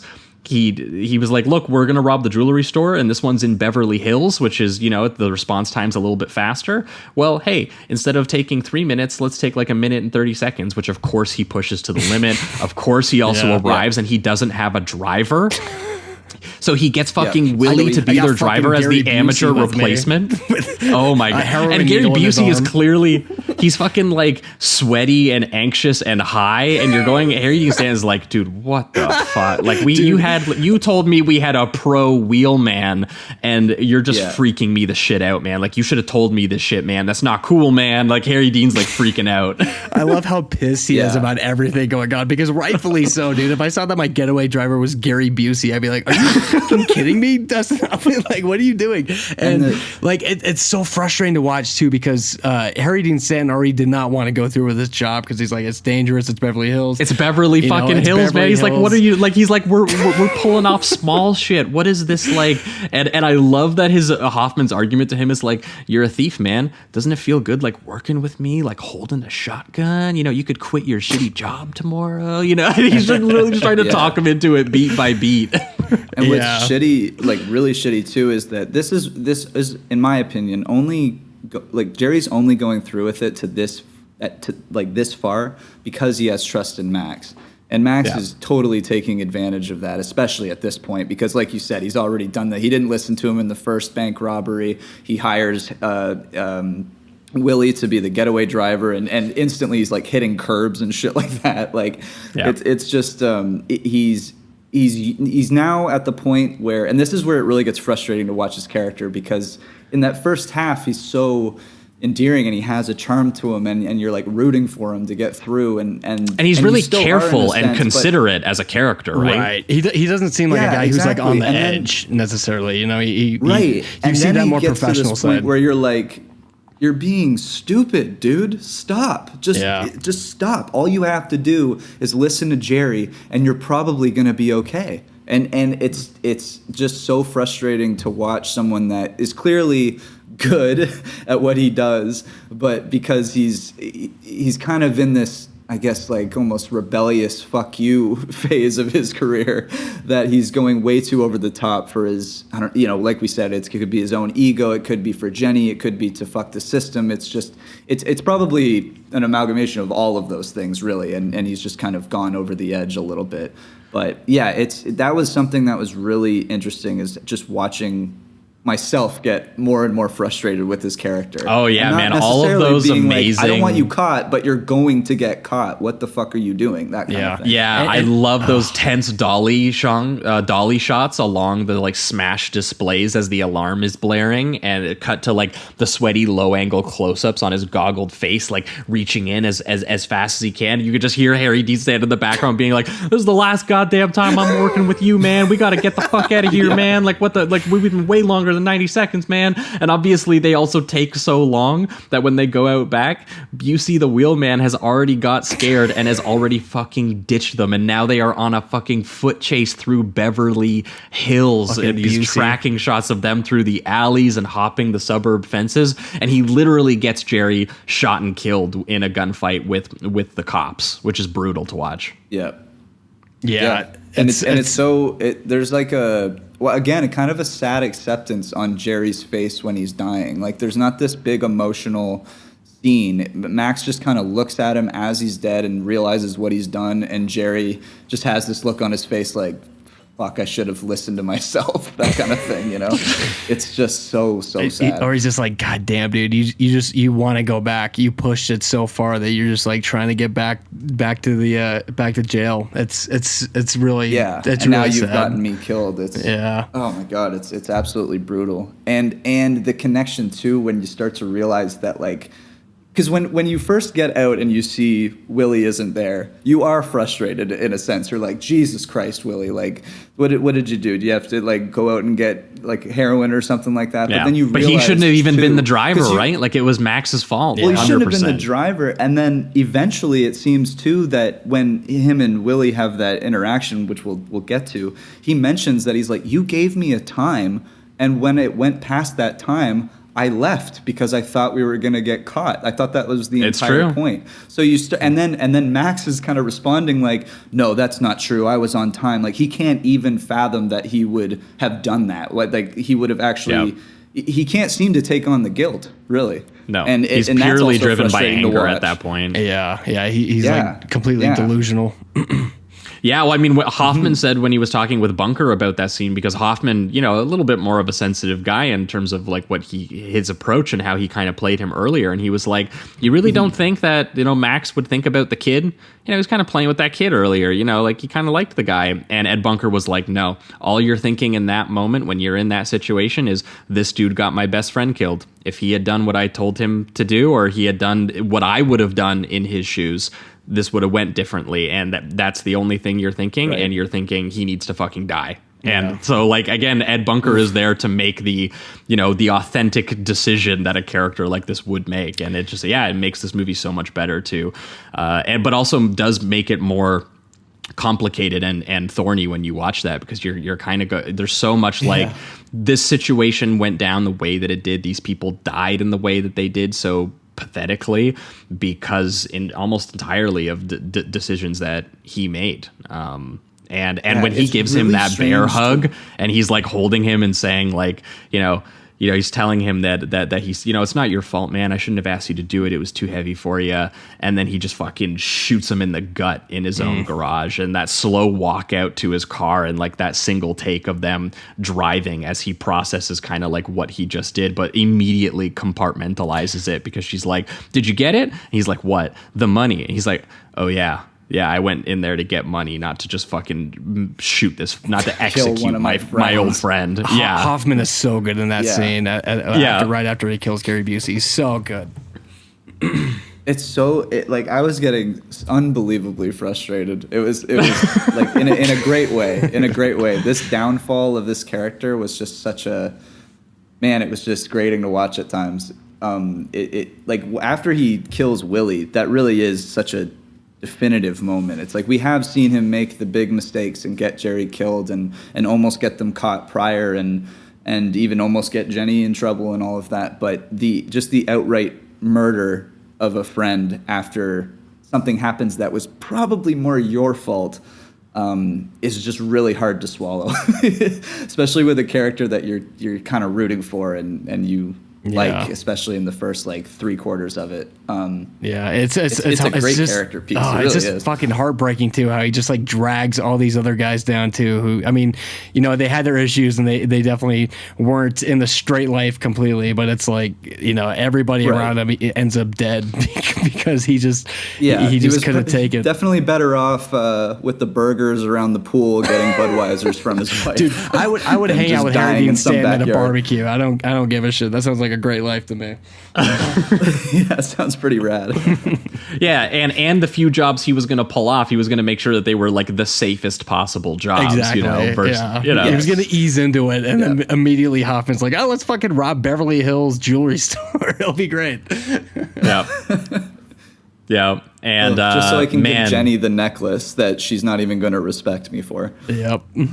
No, and when she realizes kind of like what he's done, and that's that when they're driving away and they're, you know, planning their possible escape that they were planning, and that radio news report comes on of the botched heist and like the violent nature of it, you know, starts to kind of occur to her, and she does realize that maybe it's a little too heavy and she can't handle it. And there's that awesome shot attached to the driver's side window as she just like, you know, she's telling him to stop and he slams on the brakes and she runs out and basically just like vomits in the desert, and she's just like, this is like, I not exactly, you know, I am sort of involved at this point. And despite that, she's still kind of like ready to go Bonnie and Clyde with him because she is genuinely still attracted to the version of him that we saw in that first half of the film. She knows that there is a, you know, sort of more considerate, more, you know, sort of beaten down man in there, and it's him who kind of realizes the poisonous nature of what he's brought to his friends' lives, and that he is sinking all of these people into the criminal pit with him. And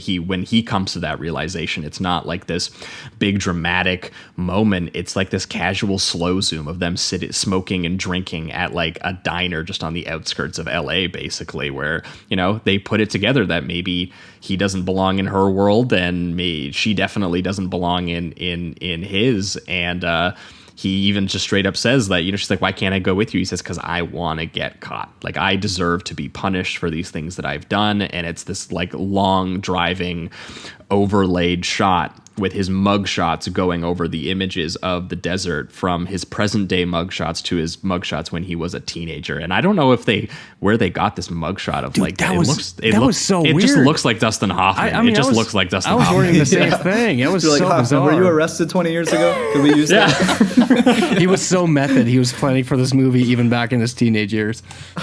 Yeah. Yes, exactly. Yeah, it kind of reminded me of a much bleaker version of like what they do with Cool Hand Luke with the fade into like the photo, but he's obviously the mythic version where he's got the two women beside him, and this one is just a just a history of him going in and out of this system. Oh yeah, I was gonna say when they're doing the Paul Newman Memorial YouTube video editing at the end of Kool Hand Luke, it's great. Yeah, it's awesome. Versus this, where don't have the romantic thing here. No, well, I mean, with this, they very much wanted to bring up what was the thing that Ed Bunker wanted to get at his whole time, which is that, you know, when you've been in this thing for so long, it is so hard to get out. And maybe when you got in the first place, it wasn't for anything that was your fault. But at a certain point, you are doing things that are your fault. Yeah. You know, like there is, you know, he maybe when he was a teenager, he wasn't as guilty, but there is some regret baked into, you know, how long he's been doing this for and some of the decisions he's been maybe forced to make, but he still made on some level. He's still culpable for. And yeah, I think it's really interesting to also show you, like, you know, how hard it must be to live an entire lifetime like this, to just be so scared and desperate and like no future ahead of you. And it's like, here's a guy who's had that for his entire existence, basically. Yeah, it's heartbreaking. Really it's sad movie. Really depressing at the end, seeing him as a kid. Yep. Was there any other path? Not with Emmett Walsh as your homeboy. That's piece of shit. Yeah, no. Yeah. But maybe if we are Frank. Pivoting towards the reductive rating round, this is a very, very high 4 for me. I honestly don't even know what's maybe holding me back from the 5. It doesn't quite hit that level for me, but it's really, really close. And I do wonder if I just kind of keep going back to this one, if it'll still be there. And I do wonder if maybe I'm still a little bit attracted to what Mann would eventually do with this in terms of like just the raw subjectivity in the style.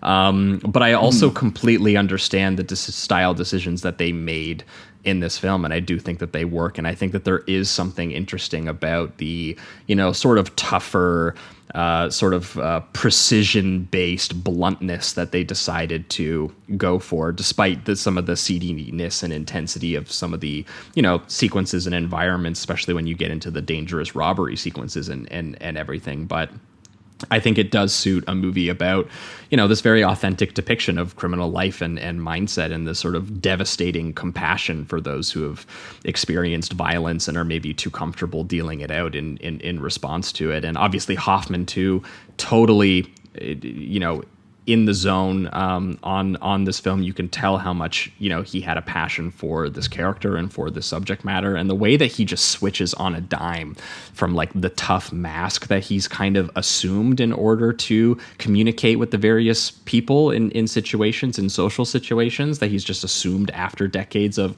you know, sort of anger and abuse that, you know, he's experienced. And then when he lets it slip and he goes live wire, full self-destruction punishment mode, he really does kill it. And also some pretty amazing just like LA photography and very confident, wordless, like naturalistic directing by Grosbard. I was surprised looking at the rest of his career and like really not seeing a whole lot of, you know, it didn't seem like he made much else that was kind of like this. I had to go into his like assistant directing credits before I could start to find some films that maybe reminded me of this, because he assistant directed The Hustler with Paul Newman, which kind of has that kind of bleak character study part. He also assistant directed Sidney Lumet's The Pawnbroker, which definitely has a little bit of this depiction of you know, sort of like the underclass and the sort of psychological breakdown of it a little bit. And so, but yeah, other than that, like, I'm kind of surprised we didn't see much else. And it might be because him and Hoffman didn't have the best time working on this together. It sounds like Hoffman was a little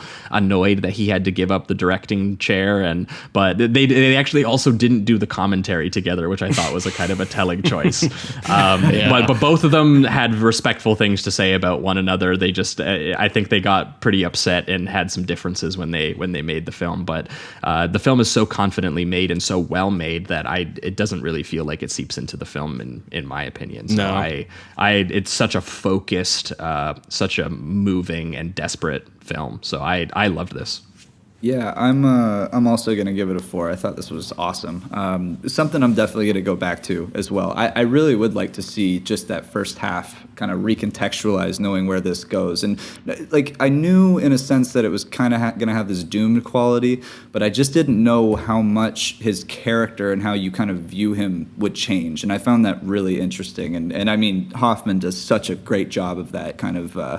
That slow transformation or that slow reveal, I guess, of his character. It's awesome. The cinematography is also really good. There was one thing I wanted to mention that I don't think we did, which was when he starts to go on the run with Jenny, they start to do this thing where the camera is constantly shooting him from really far away as if he's like being watched or he feels like he's being watched.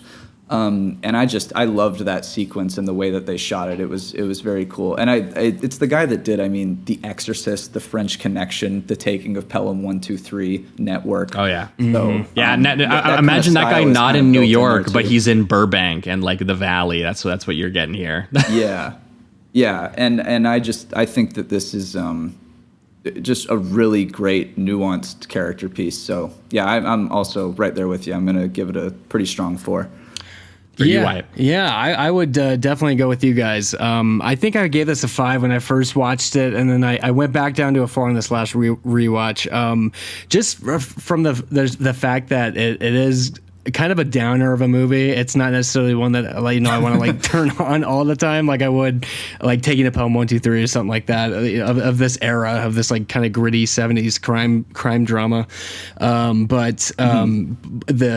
My God, the cast of this movie. I think this is probably my favorite Dustin Hoffman performance that I've seen. I think it's elevated by everybody else, obviously. Harry Dean Stanton and Gary Busey and even like Kathy Bates in her small role. Emmett Walsh. Emmett Walsh, of course, my boy Emmett. And even Teresa Russell of Wild great. Things fame. Yeah. She's awesome. She's I like really her a lot. Good. She has this very kind of like sensitive, naivety about her that I think really balances well off of Dustin Hoffman, who's obviously seen some shit in his life. It's just like a really effective, gritty 70s kind of crime drama character study that I feel like when I watched it, I'm like, oh my God, where has this been all my life? Like a movie like this, I feel like should be talked about more, which is why I'm glad we're covering it.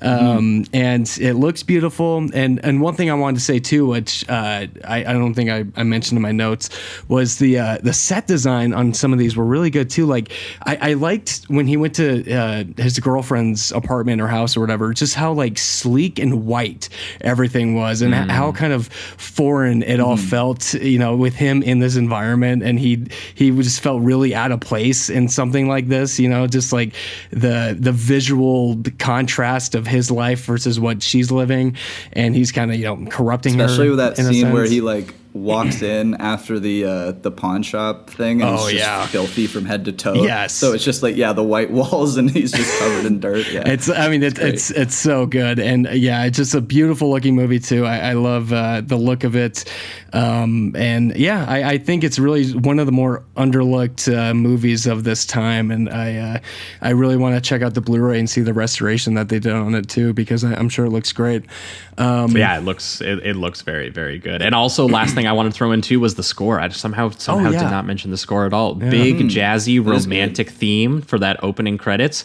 Gets you right in the zone, and then a lot of the rest of it is like these very kind of like sad, twangy, kind of like country guitars to it, and it's by David Shire, who also did the music for other 70s bangers you will recognize: The Conversation, All the President's Men, and also The Taking of Pelham 123 as well. So like they clearly knew the vibe of movie when they were choosing their cinematographer and their composer, what they were hoping for.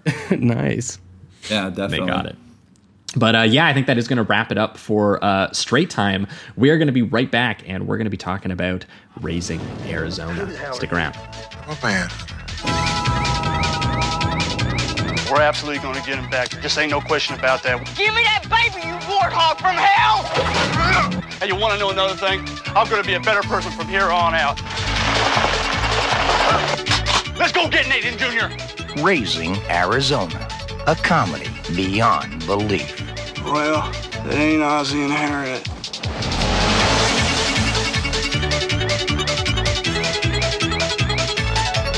All right, we are back, and we are talking Raising Arizona, the 1987 American crime comedy film written and directed by Joel and Ethan Coen. And we've done, actually, looking back on our episodes here, we've done quite a few Coen Brothers episodes that we might even recommend people go back to, because we've talked about The Big Lebowski, Barton Fink, Miller's Crossing, and none of these actually even on the same episodes. They've all been paired with something else. The Coens always made a movie that also is kind of like another movie, is the thing that we've learned here. And of course, we've covered their... as well, right? That's what I was going to say. Their debut Southern fried neo-noir Blood Simple, which is the era we are going to be going back to today, as Raising Arizona was their sophomore effort that followed that kind of micro budget piece of like lean indie crime pulp that, you know, really put them on the map. And I remember when we covered that, we were just blown away how you could just see about every single career interest they were going to have for decades in that movie. Like, it was like an artistic statement. Like, they were never going to get to make another film again. Yeah. They were, you know, it was confidently made under scuzzier limitations, but it has everything. The dark, fatalistic sense of humor, the sweaty, southern sort of existential neo-noir Western vibe, the, you know, frequent focus on cruel combating forces of, you know, self-interest or stupidity in their various petty criminal characters, you know, the people There's always trapped this, like, in these intertwining of characters that eventually meet up in some ironic way or something. Yeah, like chance that. and fate and farcical contraptions that these characters find themselves in, where like a minor miscommunication or impulse or urge just escalates into something way, way bigger. And I guess Raising Arizona was born out of the fact that they felt like they went a little dark with Blood Simple, which I love, but it's true. Like, that movie has such a dirty, paranoid, like constricting atmosphere to it that just occasionally borders on horror. Their connection to Sam Raimi almost makes a little bit of sense when we look back at that film, and with this film a little bit too. We'll talk about some of the camera moves, but the like even though the characters in Blood Simple have the same like deadpan clumsiness that they kind of love so much, it is just like, you know, it's very dark. So with this, they were like, let's keep the southern crime part, you know, we'll keep the, you know, the sense of humor. Most of the crew will come back, including director of photography Barry Sonnenfeld and composer Carter Burwell, who basically has scored every single one of their films since this. They have some of that scrappy, textured filmmaking style still here, and of course the keen eye for all of the eccentric character subjectivity and detail and decision making.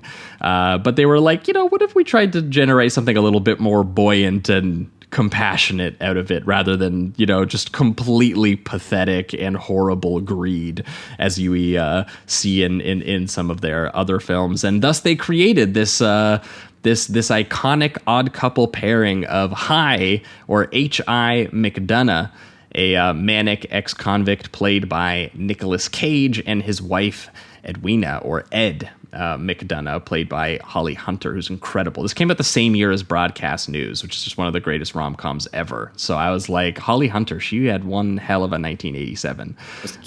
She's so good. She is, and to give them almost like what seems like an exaggerated, almost like goofy sitcom relationship that they have, where she's like, he's an ex-con, she's a cop, or they're fighting again, you know, like that kind of deal. They're opposites, but of course putting them through the sort of Bonnie and Clyde like crime couple pairing scheming antics that they put them through, where, you know, they try to pull off one of the strangest heists in movie history, and instead of ending up in the realm of like, I don't know, I was trying to think of other movies that this kind of reminded me of, and like there's a little bit of Clint Eastwood's A Perfect World, or, you know, some of the hillbilly comedy antics of like Hal Needham. But the thing that it reminded me of the most was the Sugarland Express, the Steven Spielberg debut film, which is essentially this like Texas countryside chase movie about like a Bonnie and Clyde or Dirty Mary, Crazy Larry situation. But I was blown away that there was another movie where it's all about them trying to get a kid, because in that movie they hijack a cop car and they take a patrolman hostage, and it's in order to get their kid back from the state, because they're both ex-cons who have had their kids taken away and like put into like a foster home, and it turns into like a roadrunner chase with various troopers and reporters and vigilantes, and it's a whole anti-authority action spectacle that Spielberg stages with his visual dynamic stuff that he does. But you know, it has a similar sensibility of like the comic absurdity of like characters like this, and mixed with the real sad detail about, you know, how impoverished and kind of unlucky and sort of tragic they are in a way. But it's that funneled through that just unique Coen sensibility, or where everything has just so much personality to it. Yeah, to a point. It seems like I'm just reading it in the like second paragraph of the wiki here, where initially people were saying like it was self-conscious and they weren't sure whether it was fantasy or real. But it seems like that's they're quoting Ebert. That was Ebert's very famous pan of the movie, actually, which he was just, you know, hey, the man was horny and he was right some of the times. The man was also just an idiot, you know, sometimes as well. So, and this is one of those ones where his line, I actually have it here, is the real world of trailer parks and 7-Elevens and Pampers, or the fantasy world of bikers from another dimension. He felt these two things did not cohere in a meaningful way, where I went, that quality and how like it's like a screwball comedy, but it's also like a crime western road movie Looney Tune. Like that is what made this thing so effective to me. Actually, friend of the pod Spencer called it bringing up a baby to the Road Warrior, and I'm like, how does that not immediately trigger like amazing things in your brain where you're just like, I just can't believe this exists, and I'm stunned and I'm enthralled. You know,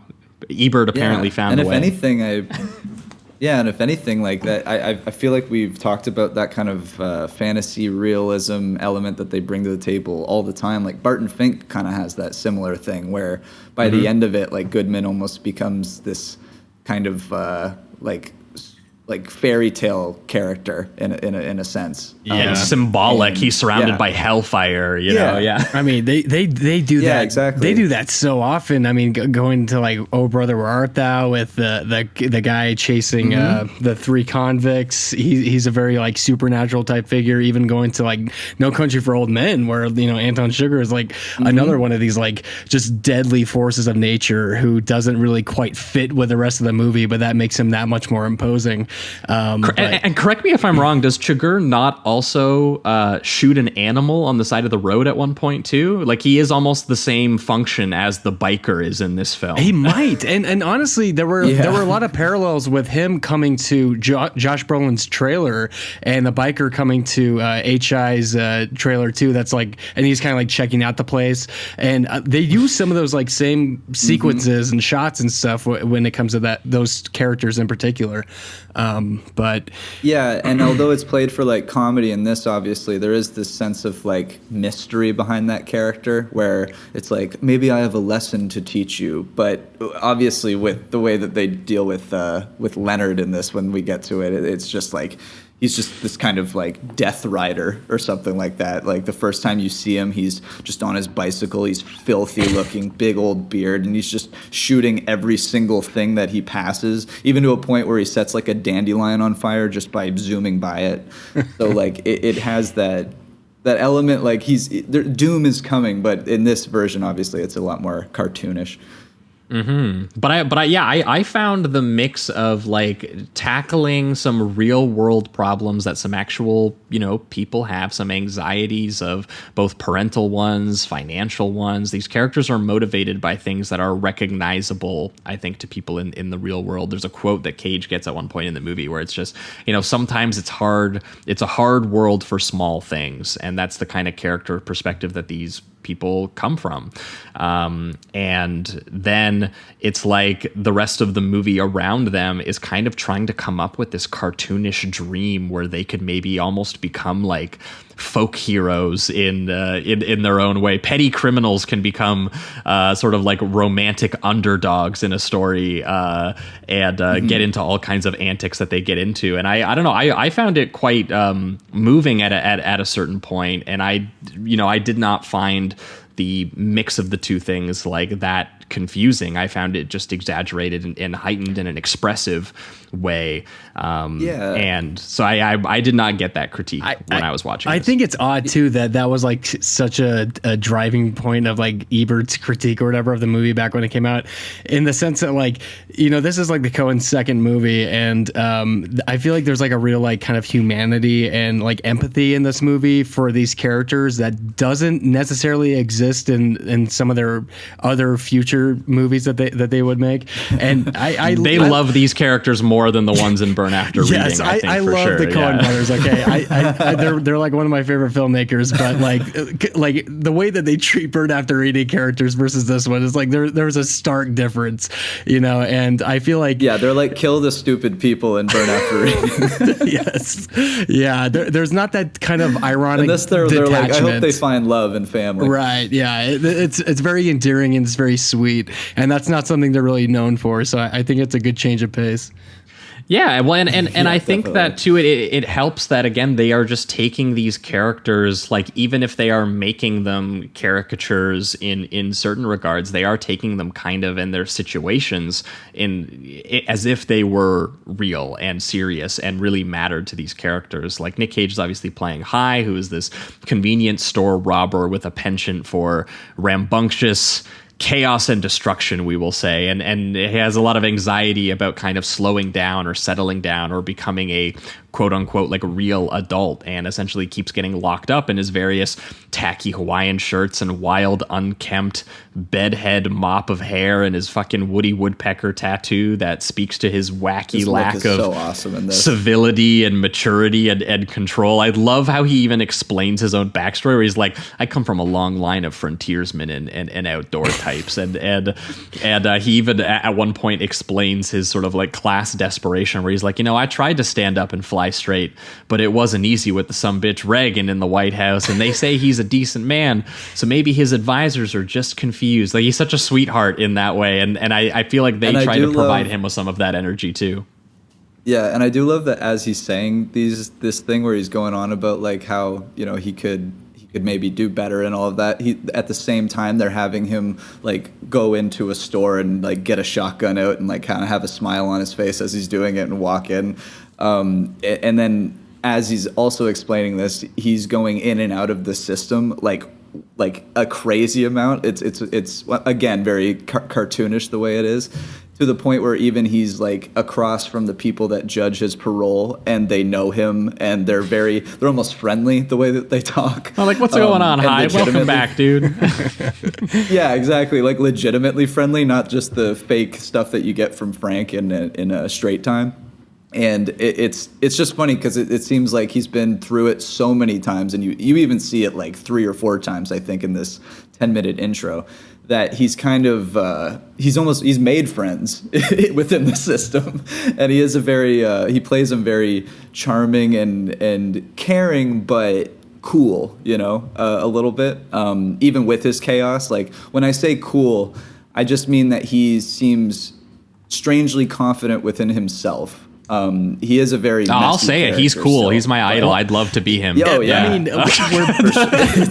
we're beating around the bush there, but we're like literally describing Wile E. Coyote. I mean, that's what he is. He's the confident loser who keeps like fucking up, and like all of his traps blow up in his face, but he keeps trying and he looks cool while he's doing it, and he thinks he's gonna get it this time, and it just doesn't work out. He's gonna do it this time. Well, yeah, and Cage literally said that he modeled his mannerisms after Wile E. Coyote. Like, this was something that they actually discussed. Yeah. Awesome. And I love that Cage specifically. I think he said this too, that he would like flare his hair up like more wild as HI would be like in distress or like be like really like wigged out or something. He would just make himself look crazy. Yeah, it's such a good look. He even starts to do like some really crazy physical transformations where he, like, especially near the end when he starts to get incredibly stressed and he's doing like the car chases and stuff, his eye, like one of his eyes starts to close and kind of twitch the whole time, while his left eye just stays completely wide open, like, you know, he's like on something or something like that. Like, he's just wired. It's an incredible physical performance by Cage in this. He really just does kind of embrace the whole animated aspect of it all. He gets into so much fun to watch. He gets into such antics. He's such a caricature in a way, but again, it takes his relationships kind of seriously. Like when he meets and falls in love with Ed, played by Holly Hunter, who's also amazing in the film.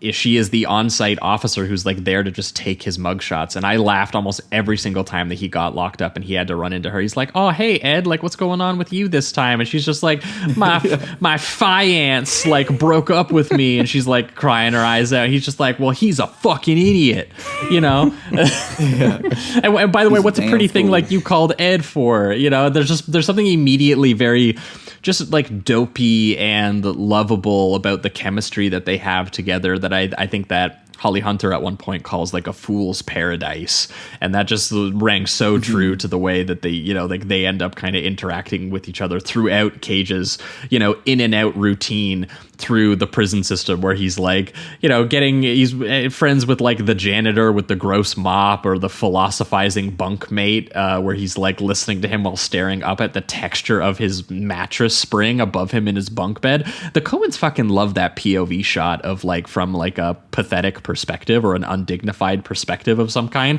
I was thinking about that that dirty under the sink shot in Blood Simple while I was looking at him be like, they're like, what if, imagine sitting in this horrible bed with this character for a moment. But Jamie's right, like everyone has like a friendly vibe to it. Like this opening, like 12-minute montage or so, it's so dense with information and character detail, but also like the warmth of this community that are involved in this cycle. It's such the opposite of the Straight Time, where it's like, you know, the impulse towards self-destruction is the same as Max Dembo's a little bit, but it has so much silliness and kind of life to it, and the situations he finds himself in are not as like torturously self-destructive. It's like, oh, he locked himself out of his car by accident mid-robbery like a fucking idiot. Or you know, like that's a lot of what we're kind of seeing in the opening here.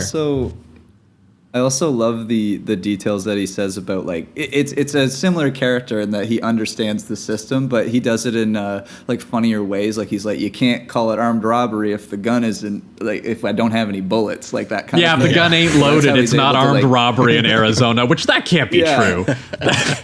Yeah, but who knows? Maybe it is. I did not look that up. I was curious, but I love that he's like, I found like every single loophole so that even if I'm in the system, I'm going to be in and out very quickly. So I find it very funny that he strategizes his life that way. Like he's able to think ahead, but just not too far ahead.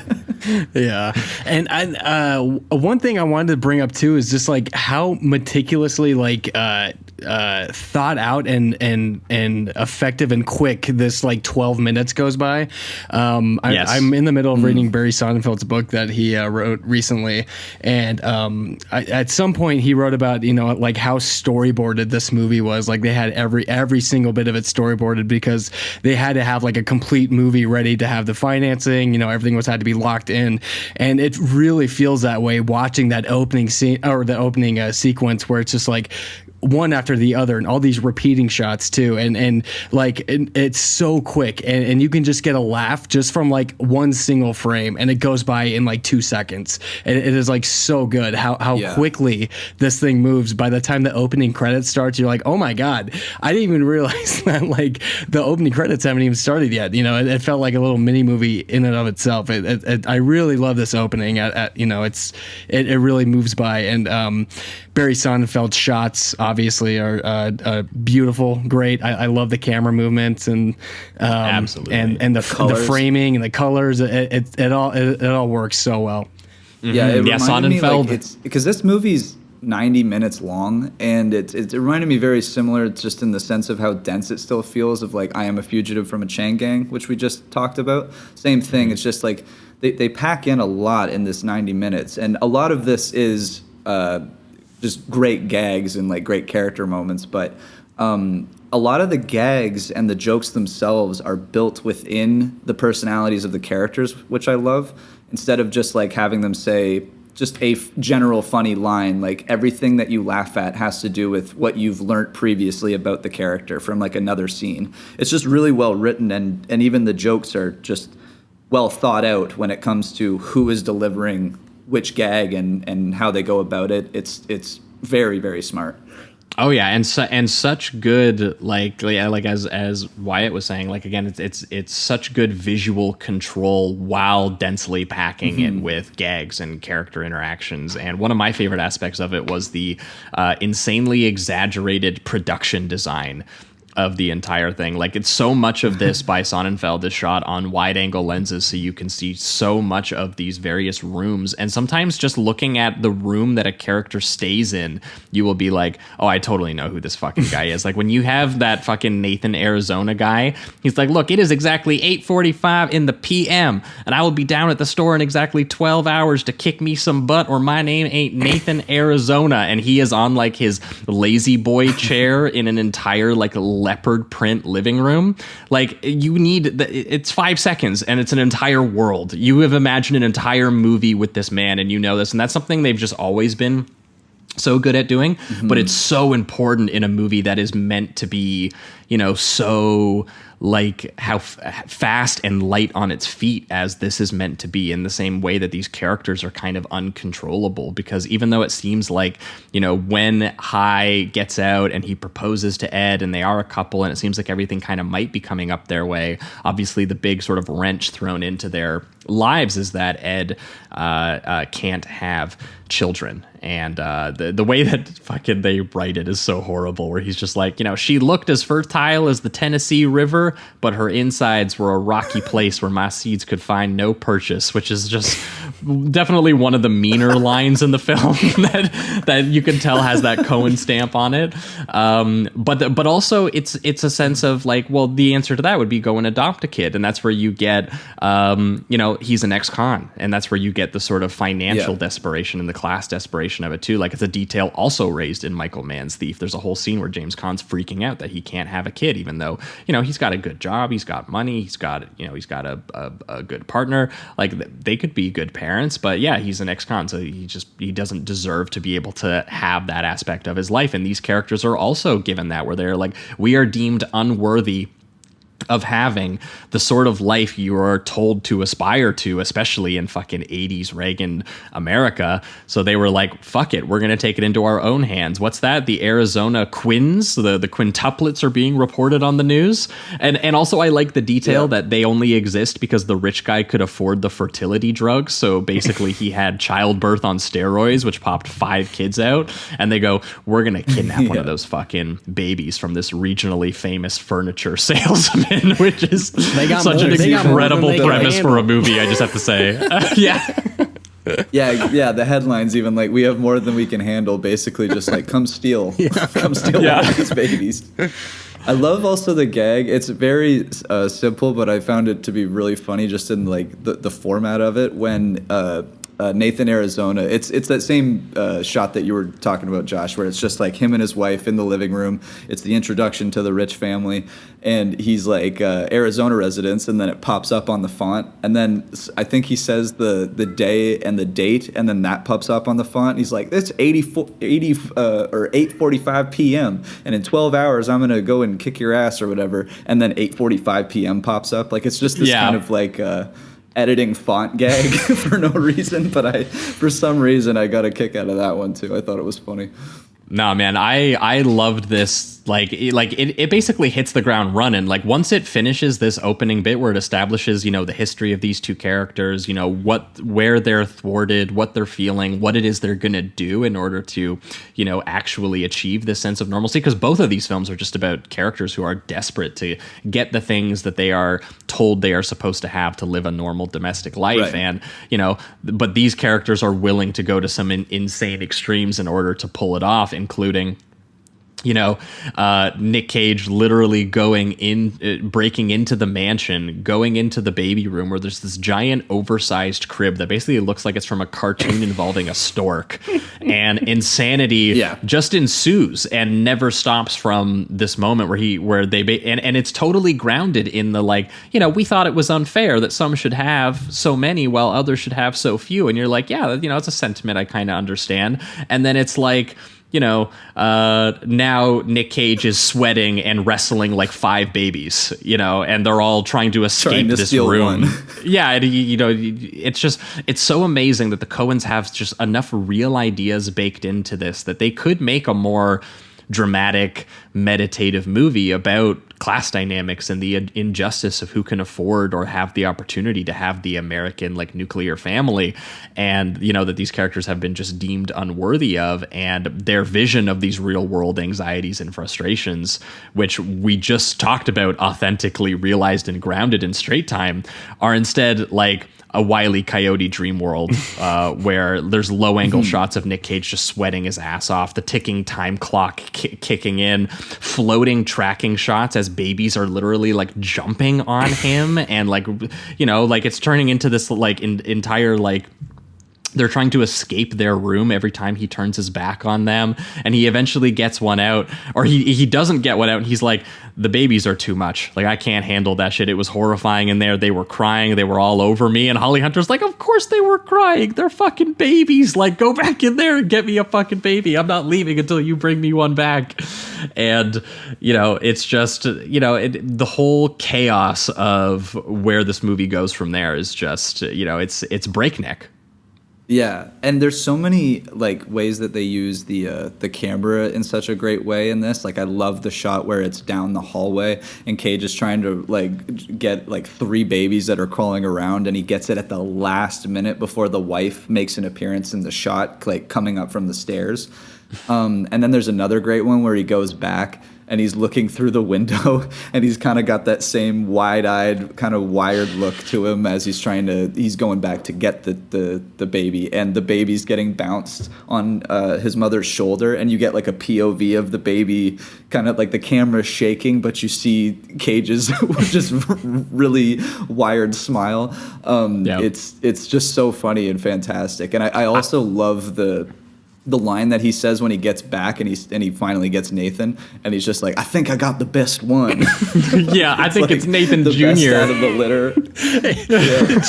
She's like, they're all beautiful, they're all good boys. He's like, yeah, but this what does he say? He's like looking at it. No, but he's the best. He's like, I think I got the best one. Yeah, because she's just like, oh, I love him so much, but won't like his mother like be upset? She's like, of course she will, but she's still, even she's still got 4 almost as good ones, Yeah. And what's interesting too is they just kind of comparing their interaction after they get him home, and it's right after this scene.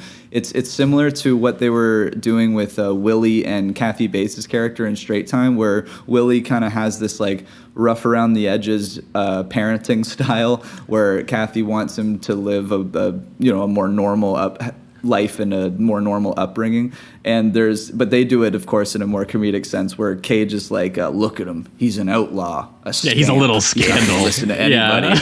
And then of course Ed Holly comes back with, no, he's a good boy, he's perfectly well behaved, and this is what we're looking for, that kind of thing. And it's instantly kind of just a great way to show both of their perspectives on the whole thing. Like, Cage can't quite let go of his past, but he still wants to hold on to this new found family, I guess. I do like that he takes the baby instruction book with him, though, which becomes a series of gags throughout the entire film, where every single person who grabs the baby is like, maybe I should also take the instruction manual with the baby. Because we have no idea what we're fucking doing. Yeah. And then by the end of it, it's like covered in blue paint as they bring it back. It's so good. Yeah, there's so many great gags throughout that, like that awkward family photo timing that they pull off, where Cage is trying to take a photo of them all together, and Holly Hunter keeps trying to talk to him and messing it up, or the insane one where John Goodman and Bill Forsythe, as the 2 friends of his from in prison, break out, but it's done in this sequence where they like birth themselves from the rain-soaked like sewer mud, and they're screaming like primal beasts while they're coming through it. It has to have inspired the fucking Shawshank Redemption. Yeah, and like what a way, which was so funny that came after. What a way! Like, they saw that, they're like, let's do the serious version of that. Dude, like, what a way too for like John Goodman to make his debut with the Coen brothers, like this like long and fruitful relationship that they've had throughout the years. Like, him just like coming out of the mud screaming like a banshee as he escapes prison is like so perfect. I love it so much. Yeah, no, it's great. I like them and their chemistry a lot because, I mean, we've talked about Bill Forsyth like a ton on this podcast. He pops up in the periphery of so many films, and he's just one of the best parts of any film. Like it's the Steven Seagal film Out for Justice, fucking Extreme Prejudice, Stone Cold. Like he is, even the Rob Zombie films that he's in, he is just like an absolute blast. And having him and John Goodman be High's like best friends in a way, who are, seeking hospitality, which Ed obviously isn't stoked about because they're trying to put this criminal kind of life behind them, and now she's got like fucking John Goodman chugging Budweisers on her fucking couch, and she's like, similarly to the Kathy Bates character, she's like, they're going to influence him back to his criminal life, which he, on some level kind of believes as well, because Cage constantly throughout the film has this anxiety about his own like true nature, and that he eventually has to kill by the end of the film, which is manifest in this vision or dream of the dirty bearded lone biker of the apocalypse we were referring to earlier, the Leonard Smalls, which I do think in classic Coen fashion is a reference to John Steinbeck's like working class depression era novella of Mice and Men about the displaced like migrant ranch workers. And I was like, yeah, what if that guy now looked like a cartoonishly dirty hairy parody of like Sergio Leone or like a Mad Max character or something like that, and Cage is describing him as like a man with all the powers of hell at his command. He could turn the day into night and lay waste to everything, and he was especially hard on little things, the helpless gentle creatures, as he's chucking a grenade at like a fucking bunny rabbit and just like ruling the Arizona highway with this like scorched earth policy of that Cage fears is maybe he's unleashed him, whatever this thing is. Maybe this is part of him in some capacity, his selfish, destructive nature.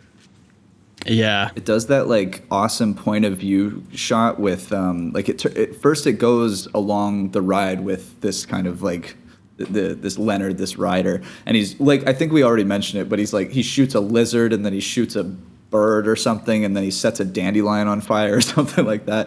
But then it turns into this. And he also just wants the baby too, right? Like he because there's a reward on the baby that Nathan Arizona is putting out, and I do think like one of the later scenes is like him coming in for the payday and Nathan Arizona being like, I think you're an evil man, and he's like, if you don't pay my price for your baby, the black market will. Like that's essentially his function in the story, is to just break in through the walls and be like, what's going on, guys? I'm gonna steal this fucking baby.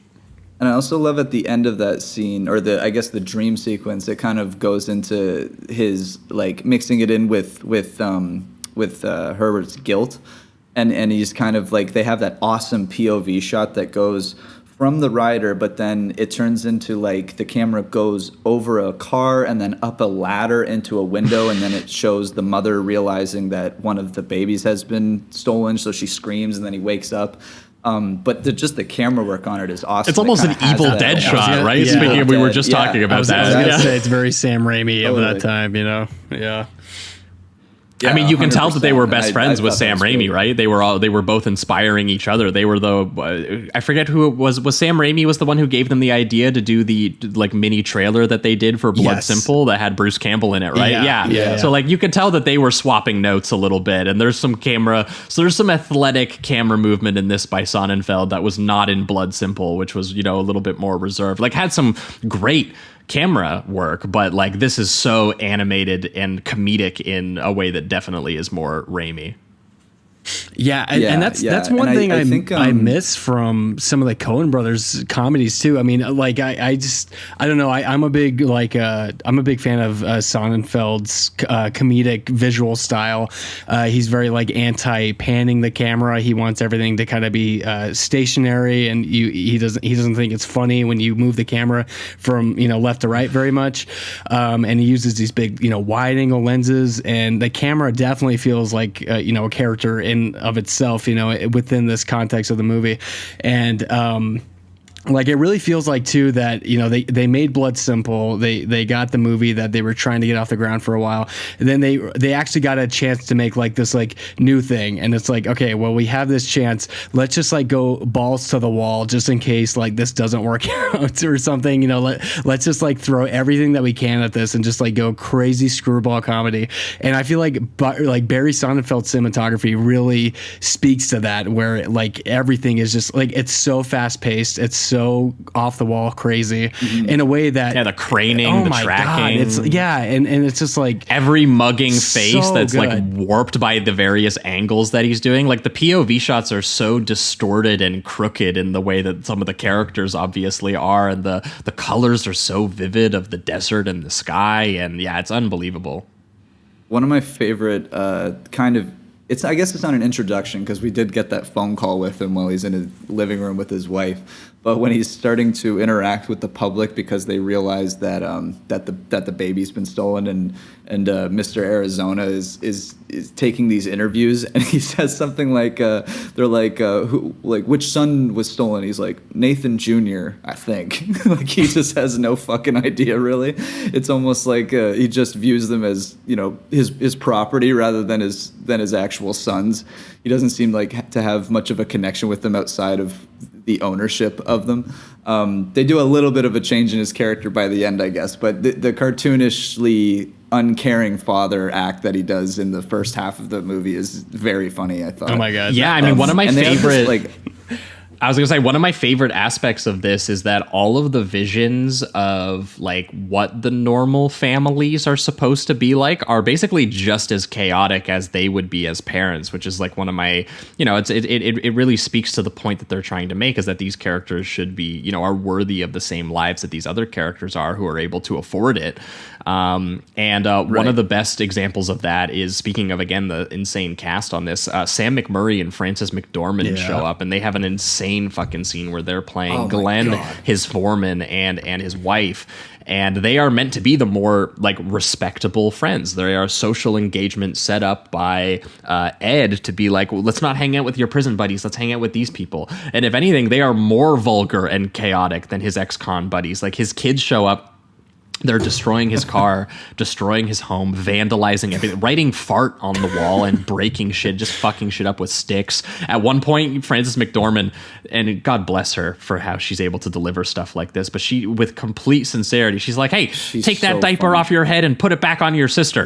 And, you know, we don't see that situation. It's totally sold in just her delivery of that line. Yeah, they do the same thing with the father, where you hear like a bunch of glass shatter, and he's like, "Mind you, don't cut yourself there, Mordecai." Yeah, just like one of the funniest side things ever to end the scene. I also love just how they introduce the entire family, which is they have the sister and the husband like show up, and you can hear some like chaos in the background, but you don't quite see it yet. And then they just cut to all of the kids. That there's like 7 or 8 of them, and they're just smashing Herbert's car. And that's all they're doing, and they're not apologizing for it, they're not noticing it, they just could not give a fuck less about what their kids are doing, but then simultaneously talking to Ed and Herb as if like they should be listening to them, and then like, did you get the dip test together?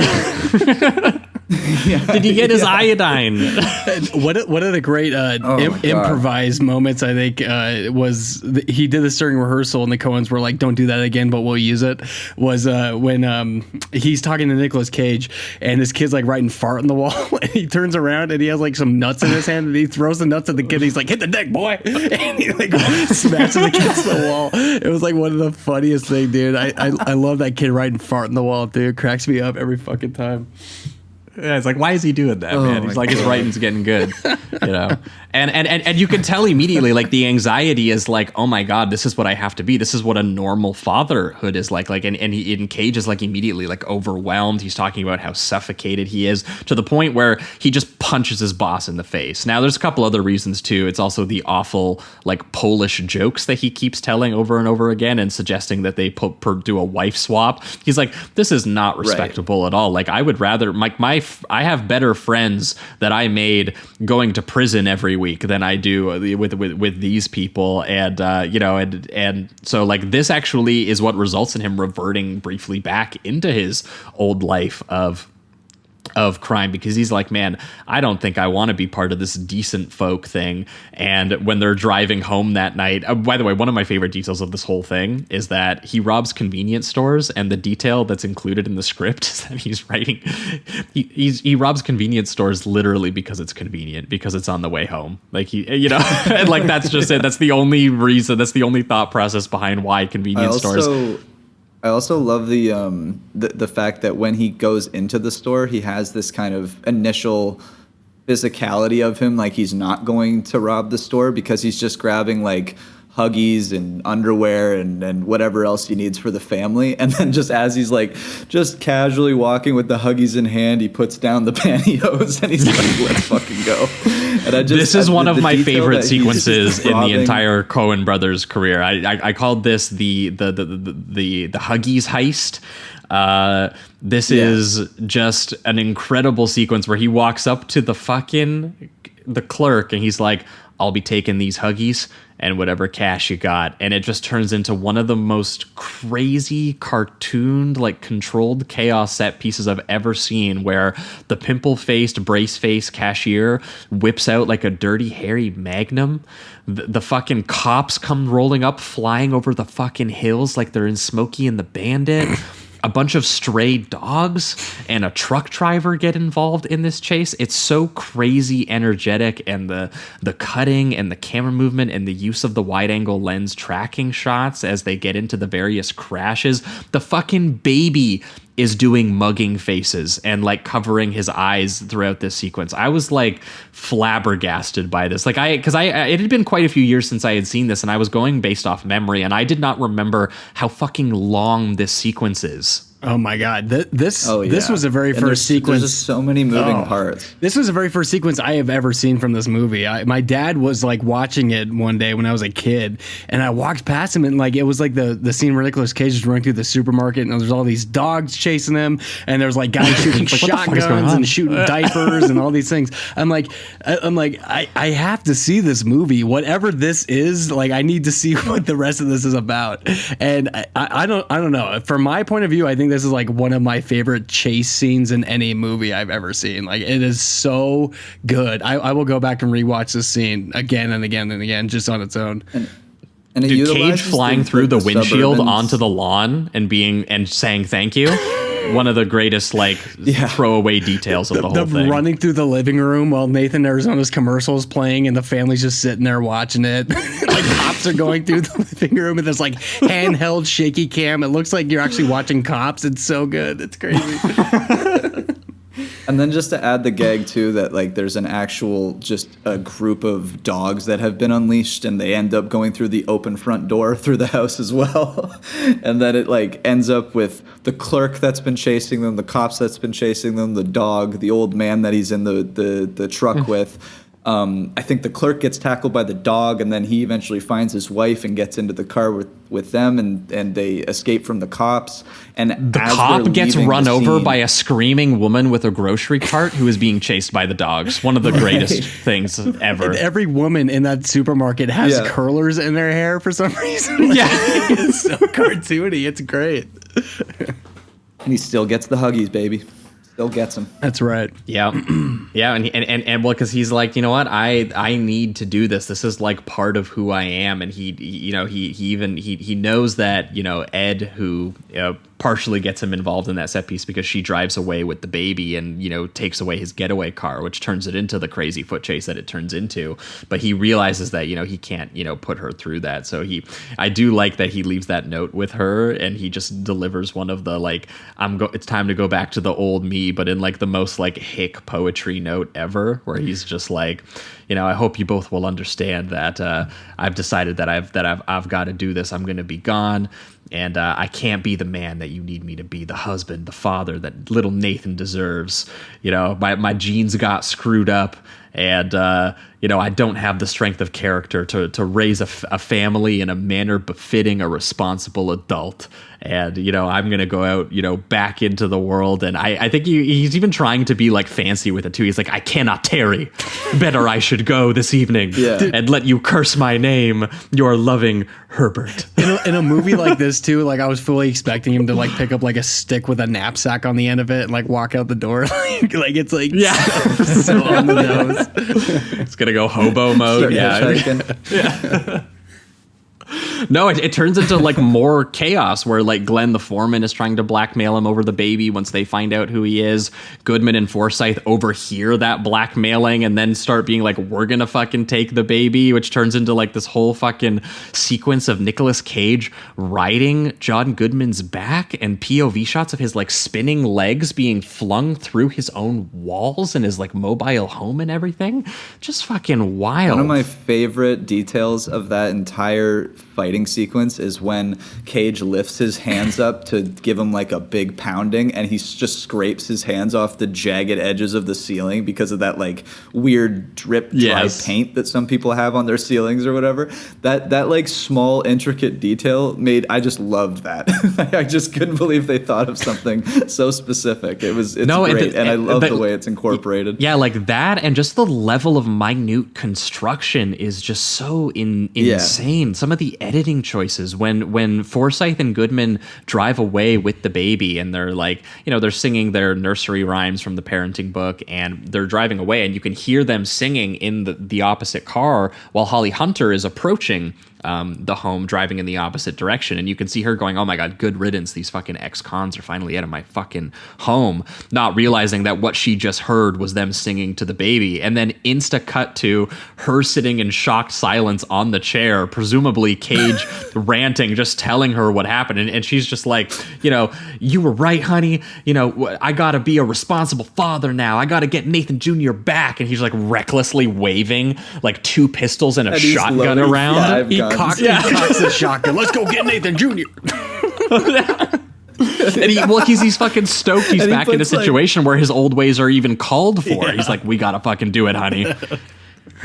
Yeah, it's such a natural element. Like he's in it right now. He's like, I can finally be myself. And I love that he's putting like 5 guns into his pants, like his waistband. It's absolutely hilarious. And he's going, I love too that it's a stationary camera, so you just see Holly's like blank stare just on the wall, and then Cage is going from left to right out of frame over and over again, grabbing more and more weaponry. It's such a great gag and 2 awesome performances in that moment. Mm-hmm. And also the gag that like everyone who meets this baby just instantly falls in love with this baby, because like so much of this second half is like included.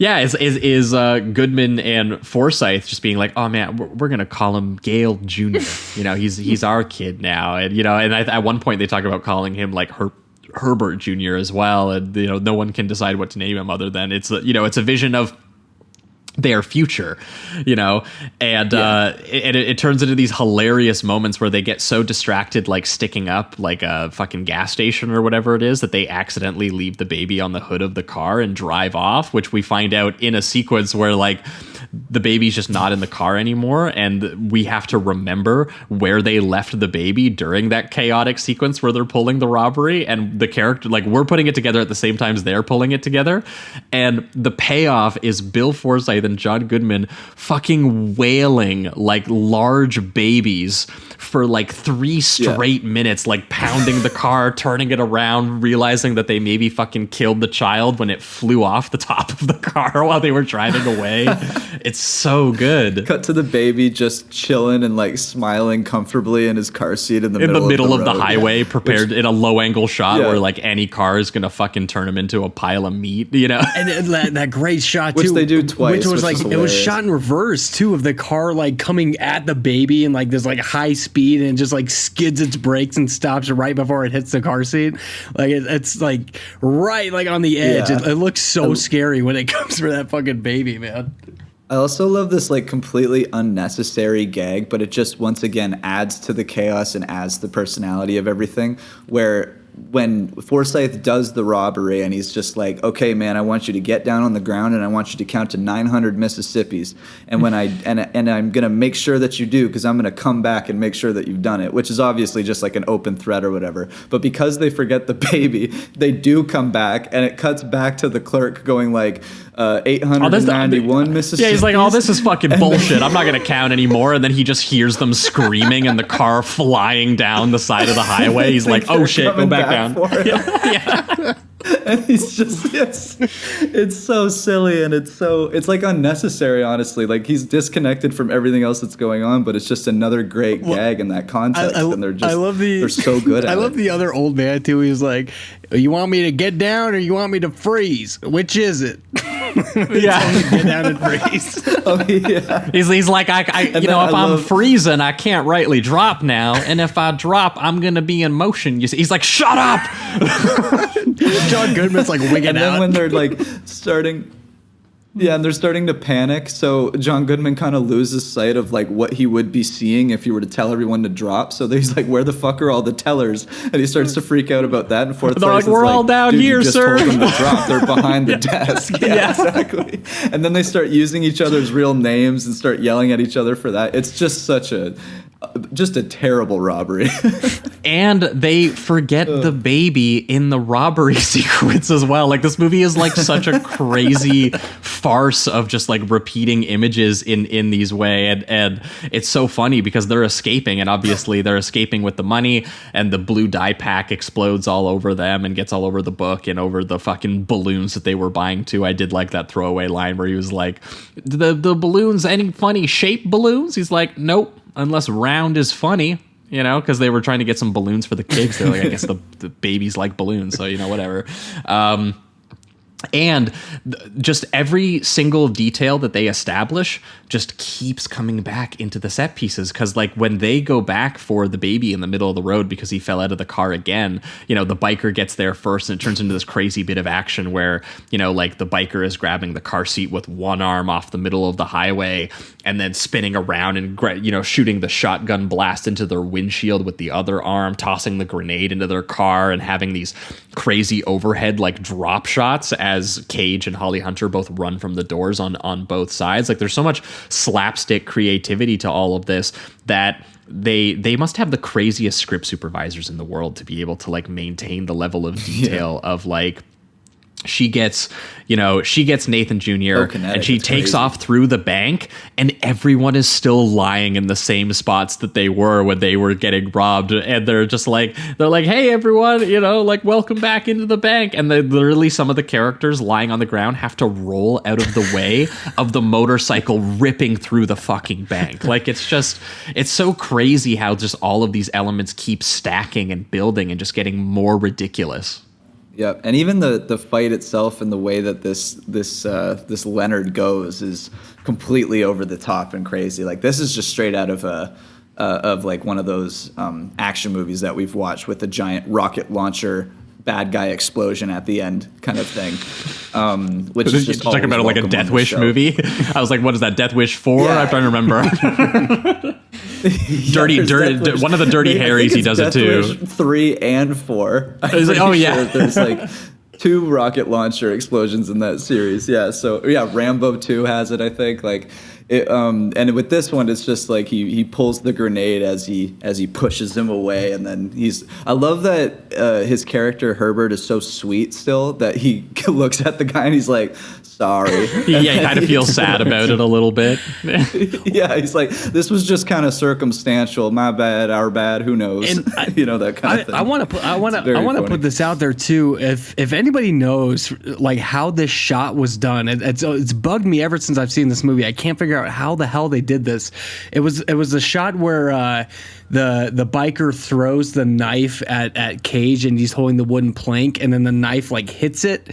And for the life of me, I can't figure out how the fuck they did that. And it's bugged me ever since I've seen it. But it's such a good shot because he's far away, throws the thing. You see the blade come through like close to the camera. And so like, I don't know. It's something that's I can't figure out if any. I was trying to remember. Is it with the wood or is it the gun in his hand at that point? 'Cause I remember. Yeah, he's holding the plank. It was the wood. Yeah, gotcha. And it goes because I was going to say because Yeah.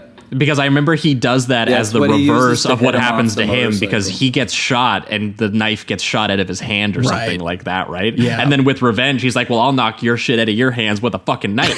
That's the logic of this movie. Yeah. I love the detail of after Leonard gets he gets blown up basically. Oh, he gets blown to fucking bits. His leg fall off. Oh yeah, you see his leg fall off or fall onto the road, and then you see a pair of baby motorcycle boots, which I thought was implying that he was going to take them off as an actual father figure. Yeah, he was, dude. He wanted to have a fucking Leonard Smalls Jr. Yeah, I want to see that spin-off where it's basically Josh, do you know I can't think of it right now, but it's they made a kind of an edited version of it. It was like Shogun Assassin, where the guy he's like the samurai that brings his son along to do all these crazy violent Lone Wolf and Cub is what killings. You're thinking. Yeah, Lone Wolf and Cub. I want that version, but with Leonard and the baby, man. That'd be so funny. Well, I mean, there is a version of that, right? Because High, the big sort of meaningful moment of all of this occurs, I think, when High is getting in direct close quarters contact with him in the fight, and he rips part of his his motorcycle suit off, and he sees the woodpecker tattoo on him, and he kind of confirms in some ways that this could be his future if his destructive ways and continued. He didn't push his anxieties about settling down and fatherhood aside, and it becomes a thing about killing a part of himself and kind of being reborn a little bit, just done in the most gruesome, explosive, slapstick possible version of depicting a cathartic identity crisis that. But functionally, it's almost the same ending as Fight Club when he fucking shoots himself. It's really this moment of this turning point of I need to, this whirlwind of chaos. This is what it's like if I was to do that for decades, and I would also not be able to get the fucking baby. So they choose the much cuter ending of they realize they're wrong, everyone gets fucking murdered basically, and they return the kid to Nathan, Arizona, and they do it, and they admit what they did, and he even sympathizes with them. He doesn't call the cops on them. He's actually quite understanding and encouraging. He's just what little I know about you two, there must be some good in you, and you two, maybe you are, because at that point they think that they're wrong for each other, that they just brought out their worst instincts and created this whole situation. And he goes, maybe you shouldn't get divorced because maybe you can't have a kid, but you have each other. You have something there. There's something to be had out of this, which leads into the big final monologue, which I actually thought was genuinely beautiful as just a piece of writing. Mm-hmm. I thought this monologue that Cage gets about this dream that he's having, where it's no longer he's being terrorized by this monster that he's summoned that destroys everything good in the world. It's, all of a sudden it's him and, Gale and Evel have, decided to return to prison, by which they literally go back into the hole that they were birthed out from, which I thought was a funny image to depict that. And then the rest of the dream is this. Yeah, straight up. And the rest of it is just Nathan Jr. on, Christmas morning, and, he's friends with, all of these, people still, maybe even Glenn threw in another stupid Polak joke or whatever he's doing. But it is this future of he gets to grow up and watch his kids and watch his grandkids. And it's just this idea of, me and Ed, maybe we could be good too. There is a possibility of that, happening, and this dream seemed real to me, and this could be our home. And he ends it by saying, if not Arizona, then a land not too far away, where all parents are strong and wise and capable. It's almost like a fucking children's fairy tale or something, and children are happy and beloved. And maybe it was Utah, because they have to throw in one little last little gag line in there. It's so nice. And I love the maybe it was Utah. There's this almost fate to it where it's well, maybe if I get here, then I can get my dream. I love that kind of optimism that he has at the end. Yeah, it's great. And the I don't know if we mentioned it, but the great Carter Burwell score that goes along with this ending sequence, but also throughout the movie too. I mean, the goddamn yodeling and everything that goes with the it. yodeling, so good. Yes, the banjoing, the whistling. Yep. Oh my god, they're so like and such a pivot from the fucking dark synths and like mournful pianos of Blood Simple as well. Like everyone was firing on like we're gonna do something fucking crazy different, and they all nailed it.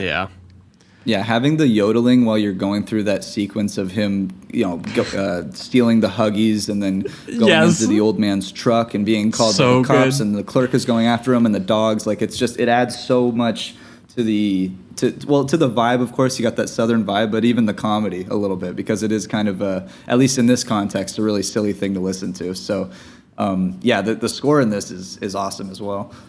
Hell yeah.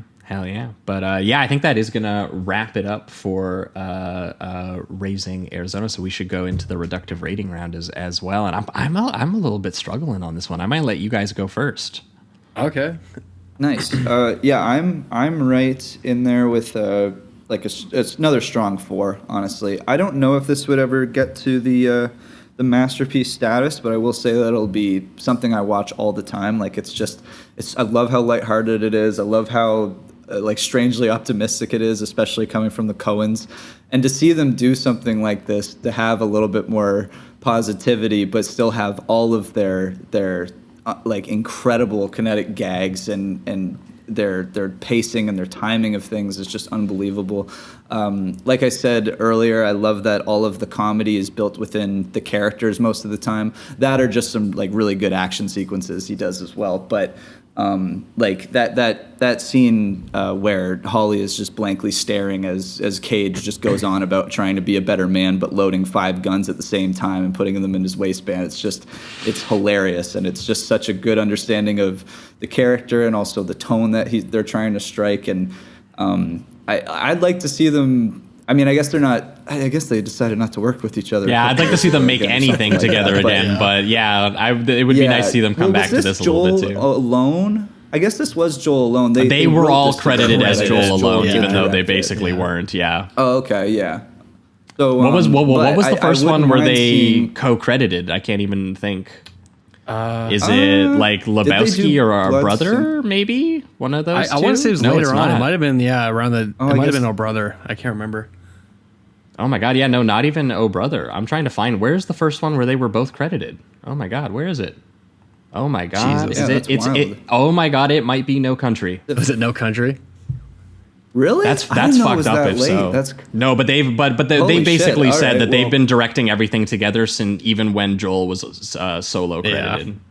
Yeah, I could imagine them having such an understanding of the script. It'd be hard to think that Ethan wasn't just in the background going, yeah, but we should do this, we should do that. So totally. Yeah, so Ethan is not credited on anything from the 80s and 90s. That's crazy. Wow.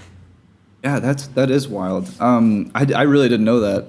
But yeah, I wouldn't mind seeing them go into just another one last kind of lighthearted romp, because this was it's a blast. And I guess it kind of has it with The Big Lebowski, I would say. Even though that also has a lot of tragic characters by the end of it as well. But anyway, yeah, I think that this is just absolutely hilarious. Nick Cage and Holly Hunter are amazing. Another great supportive cast as well, like Forsythe and Goodman. They're kind of cartoonish stupidity is very, very funny, especially when they start going on actual robberies. And just to see them being able to understand action and comedy at the same time earlier on in their career like this. This was their second movie, right? Second movie, after Blood Simple. Yep. So it's just, I mean, they've been so talented for so long. It's unbelievable. Kind of fucked up. This is great. So strong. We said that about Blood Simple too. A little bit. Like, fuck you guys. Like a debut movie should how is this your debut? And then you follow up with this, and it's a completely different tone. Yeah. And they're masters. Yeah, they're so fucking good. So 4 out of 5 for now. We'll see, maybe one day, but I couldn't recommend it enough.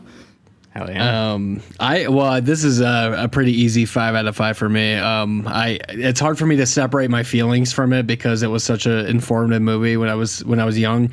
But even rewatching it this week, I'm like, no, that's solidified for me. Like, this is like one of my favorite movies ever. Like, it's like so like perfect. There's nothing I would change about it. I love the sympathetic kind of take that the Coens have on these characters. I like that there's an earnestness to it that's really funny. I am so obsessed with the Looney Tunes gags and camera movements and crazy phonetic energy of the entire thing. I love the setting, for God's sake. I mean, I was born and raised in Arizona, small town Hick, Arizona. So like a lot of this, I'm like, oh my God, it's like I know these people, a lot of them, you know, and I think it's up there as like one of my favorite Nicolas Cage performances.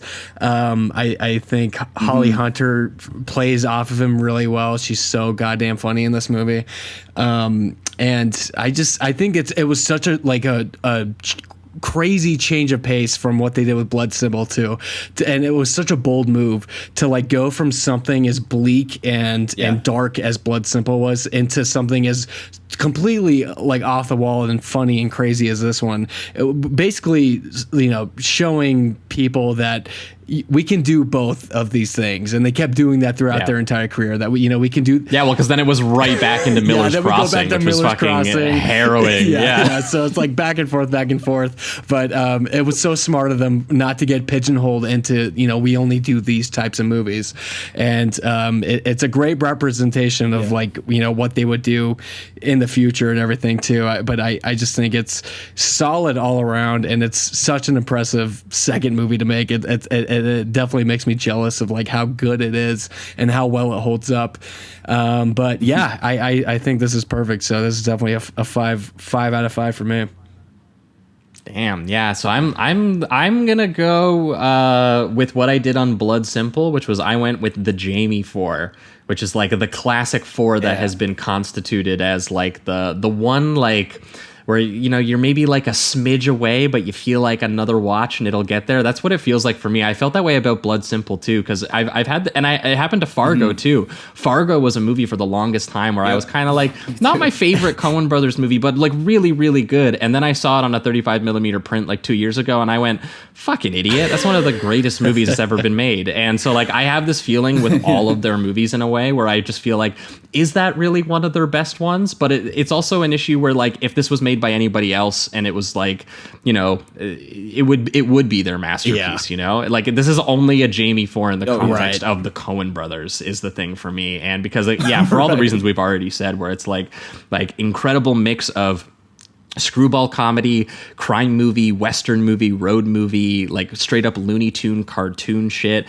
This movie, I do think it does differentiate itself, you know, because I don't buy into the idea overall that the Coens like hate all of their characters or anything, but this one definitely has more empathy and more affection than some of the other films you could say, despite the fact that they are zany and immature and uncivil and literally baby kidnappers. Like these were characters you feel like if there was people you would make fun of or be cruel to, this might be the kinds of ones you are. And the fact that they found the genuine heartache of these characters and the desperations that motivate them just makes it even funnier when these sweet characters end up orchestrating this like gleeful, surreal, violent destruction, all because they want to have something normal that they have been, you know, told that, you know, they are unworthy of, and they think that's unfair. And I think that they feel that pain for them in that way. But yeah, Cage, Holly Hunter, both incredible.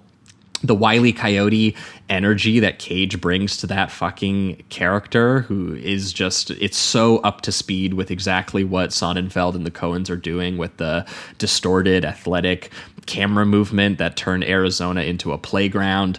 The slapstick insanity of all of it is just like really unbelievable. And yeah, how it all circles back into this vision of like, here's these vulgar, rambunctious characters living in a fool's paradise. And, you know, what if they tried to be good? What if they tried to be better? What if they could actually pull it off? And I think that that's such like a nice sentiment to organize an otherwise breathless, like like energetic caper around it. It's very charming, it's very farcical and genuinely sweet, despite the fact that I think people at the time did accuse it of being like a hicksploitation movie by like condescending guys who aren't from Arizona, but like that isn't really not how it plays to me at all. So yeah, I really loved this movie. No. I even think it's funny that their optimism goes over to the gag of like the rich vapid guy is the one that gives them their like heartfelt moral lesson at the end, in a sense. Like, you still have each other. Yeah. Don't worry about it. Yeah, man, he doesn't even. They don't even bring themselves to hate the guy who is like a regional furniture salesman, like a symbol of Southern 80s Reagan capitalism. And they can't even bring themselves to be like, this guy deserves to be fucking blown up. The only thing that deserves to be blown up is like a literal dream vision of like evil destruction. Yeah, just the Reaper. Satan himself. Yeah. Yeah. But I think that is going to wrap it up for Raising Arizona and for this week's episode. So that was Straight Time from 1978 and Raising Arizona from 1987. Thanks so much, Wyatt, for joining us and for finally coming on the show and bringing these films with you. Thank you, guys. I appreciate it. And I'm just happy to spread the good word about these amazing movies. So I genuinely hope more people will check out Straight Time from listening to this podcast, because it is very underlooked and underappreciated.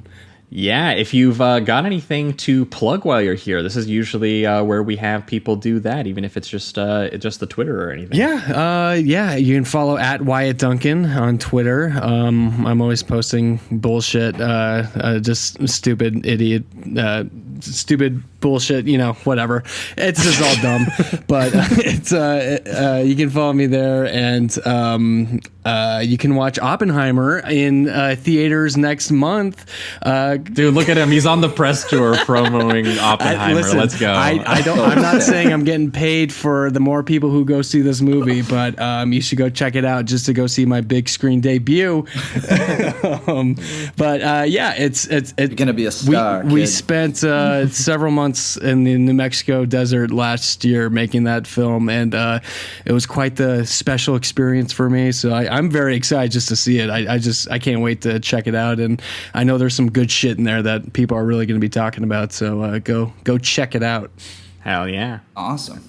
Yeah, for our listeners, we are going to be back in 1 week's time, where, as Jamie alluded to earlier in the episode, we are going to be going adventure movie mode, because there is, despite all odds, a new Indiana Jones movie on the way, and somehow we have never talked about any of the Indiana Jones films. So we're going to be talking about Raiders of the Lost Ark. And we thought about being boring and just being like, well, let's also do Temple of Doom, because that makes sense, and we like Temple of Doom and it's worth talking about. But we did want to pick something on maybe a little bit a little bit more off kilter than that in terms of double feature. So we are actually going to be also talking about, I believe, Robert Zemeckis for the first time as well. And we're going to be talking about Romancing the Stone with Michael Douglas alongside Raiders. And I haven't seen that one since I was a kid. I hardly remember it. So I'm definitely excited to go back to that. So that's what we're going to be doing next week over on the Patreon exclusively. And then in 2 weeks' time, huge pivot. We have a special guest coming back and bringing with her some 90s like Scream knockoff horror, some Kevin Williamson PG teen bullshit. We're going to be talking about I Know What You Did Last Summer, which is actually something that Jamie and I are familiar with, because did we talk about the sequel, or did we talk? We talked about it on a podcast. I thought we talked about it on Mike McCabe's podcast. Yeah, do you know what? We might have done that. We might we didn't focus like we probably would have on this show, but we definitely chatted. So here we go. We're gonna watch I Know What You Did Last Summer for podcast duty again. And we're going to be pairing it with a little film that I know that Jamie is not fond of, Urban Legend. And I'm really excited to see what happens because Jamie, from what I remember, he absolutely hates this movie. And this might be one of the first Jamie ones on the show. We will find out. I know I won that. I vaguely remember it from my childhood a little bit, but like that's about it. I remember it looking kind of low rent, even by I'm a teenager who loves Scream standards, being like, I don't know if that one's for me. Oh my god. Am I about to be really mean on the show? I hope. Well, we're going to find out. I'm very curious about it. So that's what you can expect in 2 weeks' time. Is Jamie going to hand out a 1 on the show? If so, it's rare.